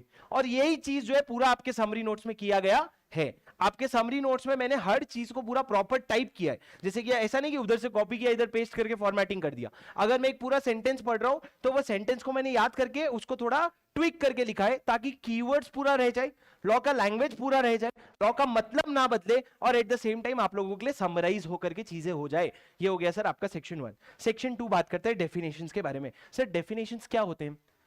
अब आप सेक्शन 3 से लेकर के पूरा कंपनीज एक्ट पढ़ोगे तो कंपनीज एक्ट में कई बार ऐसी चीजें आएगी जो आपको समझने की जरूरत है। कुछ बेसिक वर्ड्स अगर हो गए, कुछ बेसिक इंग्लिश हो गई तो वो तो चलो आपको गूगल से समझ आ जाएगा। पर अभी लॉ ने हल्के हल्के में एक शब्द कह दिया बॉडी कॉर्पोरेट। ये बीसी ये बॉडी कॉर्पोरेट होता क्या है? What is this body corporate? How do we know? तुमको पता है क्या बॉडी कॉर्पोरेट क्या होते हैं? तो किसको बताना पड़ेगा क्या होता है? कंपनी, आपका कंपनीज एक्ट बताएगा बॉडी कॉर्पोरेट क्या होता है। अब सर आप समझो, जब किसी ने लॉ लिखा तो लॉ लिखते वक्त सर उनको एक पैटर्न फॉलो करना पड़ा होगा। अभी जो मैं बताने वाला हूं एकदम ध्यान से सुनना। ओ फाउंडेशन वाले हीरो, ओए सारी चीजें ध्यान से सुनना। सर आपको पता है लॉ लिखा तो लॉ को हमने सबसे पहले बांट दिया चैप्टर्स में, चैप्टर्स के बाद बांट दिया हमने और सेक्शन नंबर में। अब क्या होगा तुम समझो, सेक्शन नंबर में भी हमको बहुत सारे पॉइंट्स लिखने। कभी कभी तुम 4-4 पेज का सेक्शन लिख रहे हो। कल को तुमको पता है ये लॉ को यूज करके कोर्ट में केस लड़ा जाता है। तुमको पता है कि नहीं कोर्ट में केस लड़ा जाता है। अब क्या होगा तुम समझो, मेरे पास प्रिंट आउट है, जज के पास प्रिंट आउट है, मैं बोल रहा हूं अरे वो पेज नंबर 48 में देखना 3rd लाइन लिखा हुआ है। तो बोले नहीं मेरे पास दूसरे ऑथर की बुक है, मेरे 51 पेज नंबर है। ये सब चलेगा क्या? नहीं ना। हर एक लाइन जो है लॉ का उसको एक स्पेसिफिक रेफरेंस देना पड़ेगा, तभी जाकर के मैं बोलूंगा भैया पॉइंट नंबर XYZ देख, तो वो समझेगा। तो सर लॉ को लिखने का एक स्ट्रक्चर बनाया गया। तुमको पता है क्या स्ट्रक्चर? सेक्शंस। सेक्शंस में जब मैं पॉइंट्स लिख रहा हूं तो उसको मैं कहता हूं सब सेक्शंस। सब सेक्शंस के अंदर जब और पॉइंट्स लिख रहा हूं उसको मैं कहता हूं क्लॉज, और उसके अंदर जब और पॉइंट्स लिख रहा हूं तो उसको क्या कहते हैं? Sub clause. अब सर एक एग्जांपल देखो, आपका जो ये सेक्शन नंबर अभी जो आपने पढ़ा सेक्शन नंबर 1 क्या था? वो सेक्शन नंबर 1 था, राइट? ये देखो सर मैं आपको ये वाला दिखा रहा था, ई बुक जो है आपका, ई बुक में कंपनीज एक्ट में चैप्टर 1 से शुरू होकर के आपका एंड में देखो चैप्टर XX1X, मतलब ये क्या हो गया आपका 29। उसके बाद कितने शेड्यूल है? आप अगर देखोगे तो नीचे तक 7 शेड्यूल्स हैं। अब एक बार आ जाओ चैप्टर नंबर 1 पे, एक बार आ जाओ। अरे तुम टेंशन काहे ले रहे हो, आ जाओ चैप्टर नंबर 1 पे। क्या है चैप्टर नंबर 1? प्रिलिमिनरी। बोले होने ही नहीं दूंगा, ऐसे कैसे दिखा देगा सर? ये देखो चैप्टर 1 प्रिलिमिनरी, प्रिलिमिनरी में शॉर्ट टाइटल एक्सटेंड। तो सर ये सेक्शन 1 हो गया। अब सेक्शन के अंदर क्या रहता है? Sub section. तुम मेरे को बताओ जरा यहां पे सब सेक्शन की पहचान कैसे होगी? प्लीज जरा देखो, जो ऊपर 1 में लिखा है short title extend commencement application, वो हो गया सेक्शन। उसके नीचे जो ब्रैकेट में 1 लिखा है वो क्या हो गया? Sub section. सब सेक्शन 1 में कुछ और क्लॉज है क्या? नहीं। 2 में है क्या? नहीं। 3 में है क्या? नहीं। 4 में है। 4 में आपको और पॉइंटर्स डालने हैं, तो आपने क्लॉज डाला, क्लॉज डाला ए बी सी डी। अभी सर आपका ए स्मॉल है, ठीक है, और ए बी सी डी सारे स्मॉल है, ये क्या हो गए? क्लॉज। अगर अभी क्लॉज में भी मेरे को और पॉइंट्स डालने होते तो मैं पॉइंट्स डालता सब क्लॉज में। और एक सिंपल सी बात है, हर चीज का फॉर्मेट है, हर चीज का फॉर्मेट है। आप सेक्शंस कैसे लिखते हो? सेक्शंस लिखते हो आप ऐसे, सेक्शन नंबर 1। सब सेक्शन लिखते हो आप ब्रैकेट में, सब सेक्शन नंबर 1 ब्रैकेट में। उसके बाद क्लॉज लिखते हो आप स्मॉल अल्फाबेट में, वो हो गया ए। और सब क्लॉज लिखते हो आप स्मॉल रोमन नंबर्स में, आप लिखते हो 1। ये आपका हो गया पूरा रीडिंग। अब आप इसको कैसे रीड करोगे? आप रीड करोगे सेक्शन 1 का, सब सेक्शन 1 का, क्लॉज ए का, सब क्लॉज 1, ये प्रोविजन है। तो अब आप ये बोलोगे तो दोनों ऑथर का अलग अलग भी होगा, तो वो मैच तो कर लेगा। पर सर मेरे को एक बात बताओ, ये कॉन्सेप्ट आप समझ गए? पक्का क्लियर हो गया क्या सेक्शन क्या सब सेक्शन? अब सर मेरे को एक सिंपल सी बात बताओ, ये आपका कंपनीज एक्ट है, ध्यान से सुनना, गलत जवाब दे सकते हो, थोड़ा ध्यान से सुनना। अगर ये मेरे को दिखाने दे दो, ठीक है सर, ये आपका चैप्टर 1, ये सेक्शन क्या है? डेफिनेशन वाला सेक्शन 2 क्लिक किया मैंने, ये आपका सेक्शन 2 आएगा, आएगा ना? क्या बोलते हो, आएगा ना? आएगा आएगा, आज नहीं तो कल आएगा, आएगा, आ जाना मेरे भाई। Chapter 1 section 2। इधर स्पीड क्या दिखा रहा था पता है? नेट का 1.1 Gbps। ये हमारे इंडिया में ही होता है। खुल जा बेटा। चलो, आपको मैं बेयर एक्ट दिखाता तो आपको ज्यादा अच्छे से समझ आता। 1 सेकंड रुक पाओगे तुम लोग? सर हम तो 15 मिनट रुक जाए, आप बस रुकने बोलो, आप बस बोलो कि सीधा कल देखेंगे बेटा, तो हम कल भी रुक जाएंगे, है ना? हाँ बोलते हैं, हद है यार, मुंह पे हाँ बोल देता है। चलो सर आईसीआई मॉड्यूल से देख लो। सर ये देखो, ये डेफिनेशन है, ठीक है, ये आपका हेडिंग दिख रहा है आपको, डेफिनेशन। अब सर देखो यहाँ पे पूरा बेयर एक्ट छपा हुआ है, ठीक है, क्या लिखा हुआ है? Section 2 states that unless the context otherwise provides, bracket में 1 है एवरेज प्रोस्पेक्टस। तो एवरेज प्रोस्पेक्टस के बारे में कहां पे लिखा हुआ है अगर आप मेरे को पूछोगे, तो मैं बोलूंगा 2.1। तो ये क्या हो गया सर? 2 हो गया आपका सेक्शन और 1 हो गया आपका क्लॉज। 1 हो गया आपका क्लॉज। बोले सर क्या कर रहे हो हमारे साथ? अब भी आपने बोला कि नहीं कि ये सेक्शन है, ये सब सेक्शन है, ये क्लॉज है, ये सब क्लॉज है। इतनी क्लैरिटी मिली अपने को। सर आपने इंसेप्शन मूवी देखी है? एक मूवी थी जिसमें एक सपने के अंदर सपने के अंदर सपने के अंदर सपने के, ऐसा 7 बार था। वो मूवी देख के मैं कंफ्यूज हो गया, पर फिर मैंने लॉ पढ़ा तो मेरे को वो मूवी इजी लगने लग गई। सर इतना कंफ्यूज तो मैं इंसेप्शन देख के नहीं हुआ जितना लॉ में एक्सेप्शन से हो जाता हूं। सर अब ये जो सेक्शन 2 है ना, ये एक्सेप्शन है। क्या? सेक्शन 2 में ना ये जो पॉइंट है ये क्लॉज हो जाता है। ऐसा क्यों सर, क्यों किया लेकिन ऐसा? अगर मैं तुमको अभी बेयर एक्ट दिखा पाता ना तो मैं तुमको दिखाता। खुल जाना मेरे भाई, खुल जाना प्लीज। एक और कोशिश करेंगे। कंपनी एक्ट पीडीएफ, ये जो हम फ्री में डाउनलोड करते बैठते हैं।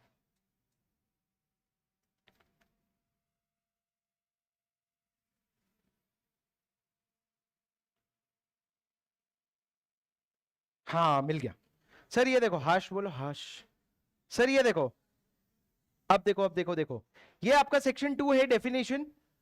अब सेक्शन 2 का हेडिंग का नाम क्या है? डेफिनेशन। उसके अंदर जो एक लाइन लिखा है, in this act unless otherwise specified.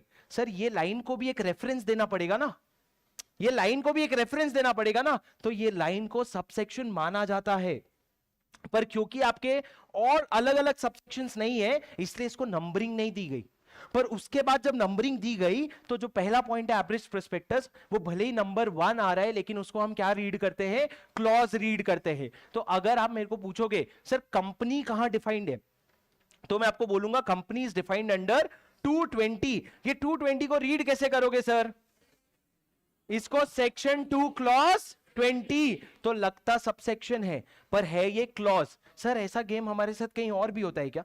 तो मैं आपको बोलूंगा ये सेम गेम नहीं होता है, अलग अलग तरह के गेम होते हैं। ये सेम गेम सिर्फ यहीं पे होता है, ठीक है? तो आपको और कहीं पे भी ये नहीं करना है, पर सिर्फ सेक्शन नंबर 2 पे करना है। अब आपने हेडिंग क्या डाल रखा था? बॉडी कॉर्पोरेट वर्सेस कंपनी डाला। कंपनी का डेफिनेशन में आपने क्या लिखा? कंपनी ब्रैकेट में आपने लिखा सेक्शन 2 क्लॉज 20। 2 क्लॉज 20 में डिफाइंड है। सर कंपनी मतलब क्या होता है? Company means a company which is incorporated under this act और एनी अदर प्रीवियस लॉ। मतलब ये तो वही है ना जो हम थोड़ी देर पहले पढ़े थे। पर सर आपने बचपन में भी एक डेफिनेशन पढ़ा था कंपनी का, सैलमन वर्सेस सैलमन वगैरह, उसके ऊपर कहीं पे था। क्या था सर कंपनी मतलब?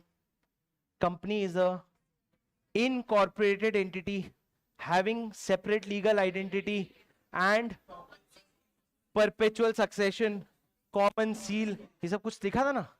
बोले हाँ सर हल्का हल्का याद आ रहा है। ऐसा लग रहा है हमने भी पढ़ाई तो की थी थोड़ी सी। क्या होता है सर कंपनी? नीचे लिखो उसके नीचे डेफिनेशन। आपने वो कंपनी का लॉ वाला डेफिनेशन लिख लिया, अब जनरल वाला डेफिनेशन लिखो। Company is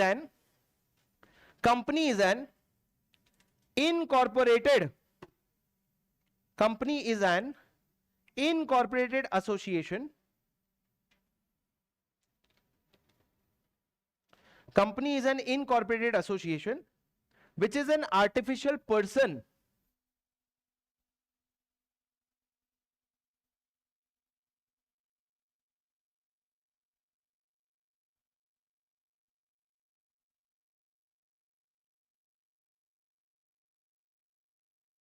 created by law having a separate entity with perpetual succession and a common seal.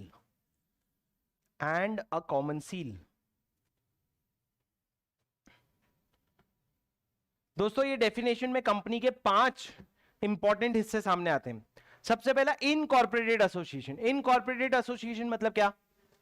ये लोग पैदा नहीं होते हैं, हम इंसान पैदा होते हैं, कंपनीज पैदा नहीं होते, इनको हम बनाते हैं, इनको इनकॉर्पोरेट किया जाता है। तो दीज आर व्हाट?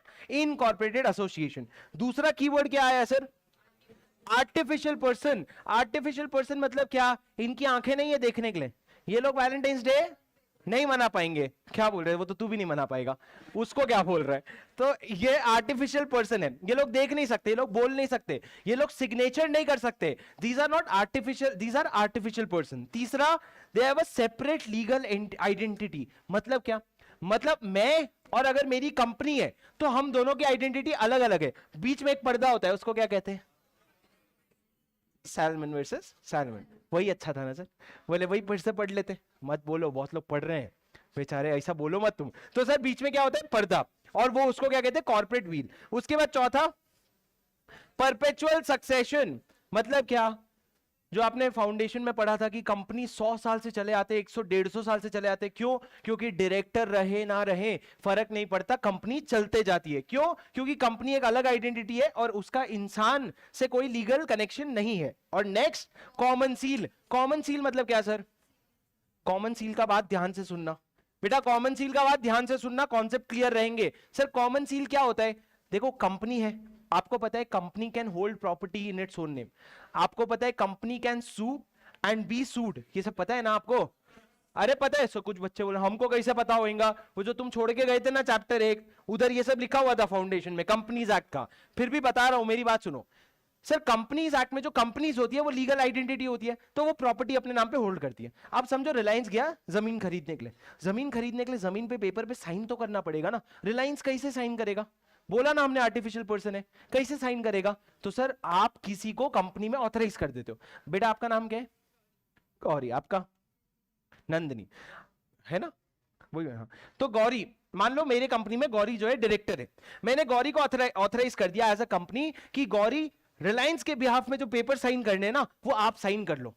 और साथ में उसको एक लीगल फॉर्म देने के लिए मैंने क्या बोला, ये लो हमारे कंपनी का कॉमन सील, ये कॉमन सील लेकर के क्या करो, आप लगा दो। लेकिन बेटा कॉमन सील जो है ना ये पुराने जमाने का कॉन्सेप्ट है। आजकल post Covid you think common seal कैसे लगाएंगे? यार हम तो कितने सारे ई डॉक्यूमेंट्स कर रहे हैं ना, कॉमन सील कैसे लगाएंगे? तो लॉ ने बोला कॉमन सील जो पहले मैंडेटरी हुआ करता था ना, अब वो क्या हो गया है, ऑप्शनल। तो कॉमन सील नहीं है तो क्या करेंगे फिर?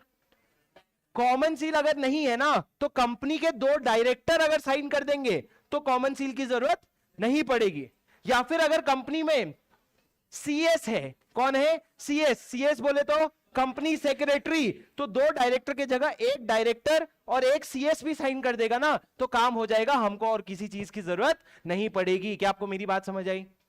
अरे बोलो डिड यू अंडरस्टैंड? क्या समझे? मैंने आपको बोला कंपनी में 5 चीजें होती है, याद करने की जरूरत। तो मैं टाइम पास करवा रहा हूं? नहीं है बोले। वैसे नहीं है याद करने की जरूरत, आपको याद क्या करना है सर, ये सब मैं आप लोगों का बेस बना रहा हूं, इसी के बेसिस पे हम इतनी बड़ी बड़ी बातें करने वाले हैं एक पॉइंट ऑफ टाइम के बाद। आज तुम याद कर लो मेरी बात, आज तुम्हारी पहली क्लास है, धीरे धीरे देखते देखते ऐसे ही एक दिन आएगा जब हम सेक्शन 148 तक पहुंच जाएंगे। ठीक है, धीरे धीरे आराम से रोज ऐसे थोड़ा थोड़ा थोड़ा थोड़ा मार के, तुम समझो धीरे धीरे हम सेक्शन 1-2 पढ़ रहे हैं। कल तुम आओगे तो मैं तुमको पूछूंगा सेक्शन 1 क्या था, तो तुम चिल्ला चिल्ला के बोलोगे। 2 क्या था, डेफिनेशन, चिल्ला के बोलोगे। फिर 3-4 आएगा, 5 आएगा, जुड़ते जुड़ते ऐसे दिन आएंगे हम लोग चैप्टर नंबर 2 पूरा 3 से लेकर के 22 तक पूरे सेक्शन रिवाइज कर रहे हैं। फिर ऐसे करते करते 148 तक आएंगे। फिर एक दिन आएगा जब मैं तुमको बोलूंगा 1 क्या था, 11 क्या था, 21 क्या था, 31 क्या था, 41 क्या था, 42 क्या था, 32 क्या था, 22 क्या था, 12 क्या था। तो इस तरह से हमारा पूरा रिवीजन होकर के सारे सेक्शंस तुमको आराम से याद हो जाएंगे। लेकिन ये जर्नी है, ये journey slow and steady wins the race. तो ये जर्नी है, तो उसको आराम से तुम करो। भाई कुछ बच्चे बोले सर खत्म हो रहा है क्या लेक्चर, आज स्पीच दे रहे हो? 5 मिनट में खत्म हो जाएगा, बस एक छोटा सा कॉन्सेप्ट खत्म करने दो। सर आप कंपनी का मतलब तो समझ गए, मेरे को कोई बता सकता है बॉडी कॉर्पोरेट क्या होते हैं? What is a body corporate? Anyone? Foundation में पढ़े थे? प्लीज बेटा बोलो।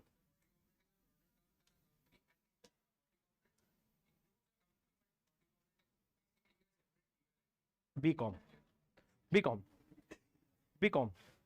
बोले body corporate is a broader term than company. ये तुमको आता था लॉ और एक्ट वाला प्रोविजन, और तुमको सवाल आ गया कंपनी और बॉडी कॉर्पोरेट का, तो बोले लॉ और एक्ट वाला प्रोविजन इधर कैसे बैठाएंगे? तो आपने बैठाया। सुनो, आपने सही बोला थोड़ा सा, मतलब आपने वैसे पूरा सही बोला, पर दोनों में डिफरेंस क्या है आप जो बताए वो पॉइंट मैं कब बोलूंगा, लास्ट में, जब कंपनी और बॉडी। पर बॉडी कॉर्पोरेट होता क्या है सर मेरे को बताओ? कंपनी मतलब वो कंपनी जो कंपनीज एक्ट के अंदर फॉर्म हुई है, करेक्ट? मेरे को बताओ टेस्ला क्या है? टेस्ला एक कंपनी है, सुना है? किसका है वो? Elon Musk. नाम तो ऐसे ले रहे हो जैसे चच्चा लगते हैं हमारे, ठीक है? तो इलॉन मस्क का टेस्ला है। ट्विटर किसका है? इलॉन मस्क का है। ट्विटर की बात करते हैं, मेरे को बताओ ट्विटर क्या कंपनी है? सर क्या ट्विटर कंपनी है? नहीं। कंपनी का मतलब क्या होता है? कंपनी जो कंपनीज एक्ट के अंदर फॉर्म हुई है। ट्विटर क्या इंडिया के कंपनीज एक्ट के अंदर फॉर्म हुई है क्या? नहीं ना, उधर के लॉ में वो होगी कंपनी, वो होगी कंपनी, वो है जनरल वर्ड। बट क्या हमारे लिए कंपनी के डेफिनेशन में ट्विटर आता है क्या? नहीं। पर क्या ट्विटर बीसी है? तुम बोलोगे नहीं उसका मालिक है। ऐसा नहीं। तुम देखो ये सब बातें मैं करता हूं, मैं टीचर हूं, मैं काम करता हूं तुमको तुम्हारी सोच से मिलाने का, मैं सिर्फ जरिया हूं। तुम जब कोई चीज सोचते हो तो तुम अपनी सोच से मिलते हो, मेरी सोच से नहीं, ठीक है? तो ट्विटर जो है वो एक कंपनी है जो इंडिया के बाहर बनी है। उसको क्या कंपनीज एक्ट अप्लाई होगा? नहीं। कंपनीज एक्ट किसको अप्लाई होता है? कंपनी को, जो कंपनीज एक्ट के अंदर बने। ट्विटर कंपनीज एक्ट के अंदर बना है क्या? नहीं। तो ट्विटर है क्या? तो ट्विटर एक बॉडी कॉर्पोरेट है। Body corporate means something which includes a company which is incorporated outside India. जो इंडिया के बाहर बना है ना, उसको भी खींच करके हम बॉडी कॉर्पोरेट बोल देते हैं। तो क्या सर हर बॉडी कॉर्पोरेट को कंपनीज एक्ट अप्लाई होता है?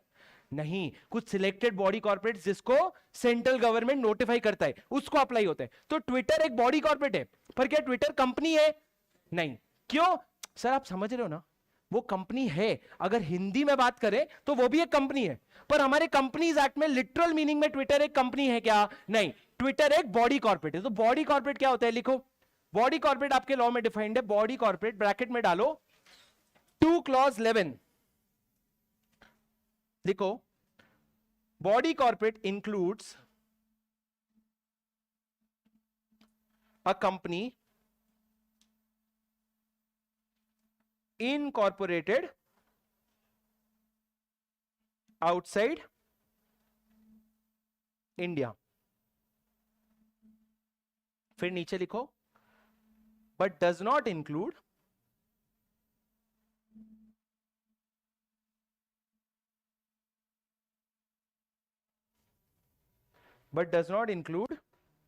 पहला कोऑपरेटिव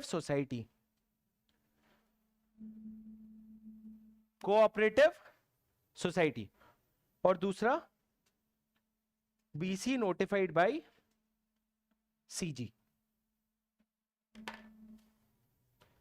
बॉडी कॉर्पोरेट जिसको सेंट्रल गवर्नमेंट ने नोटिफाई किया है वो बॉडी कॉर्पोरेट नहीं होता है।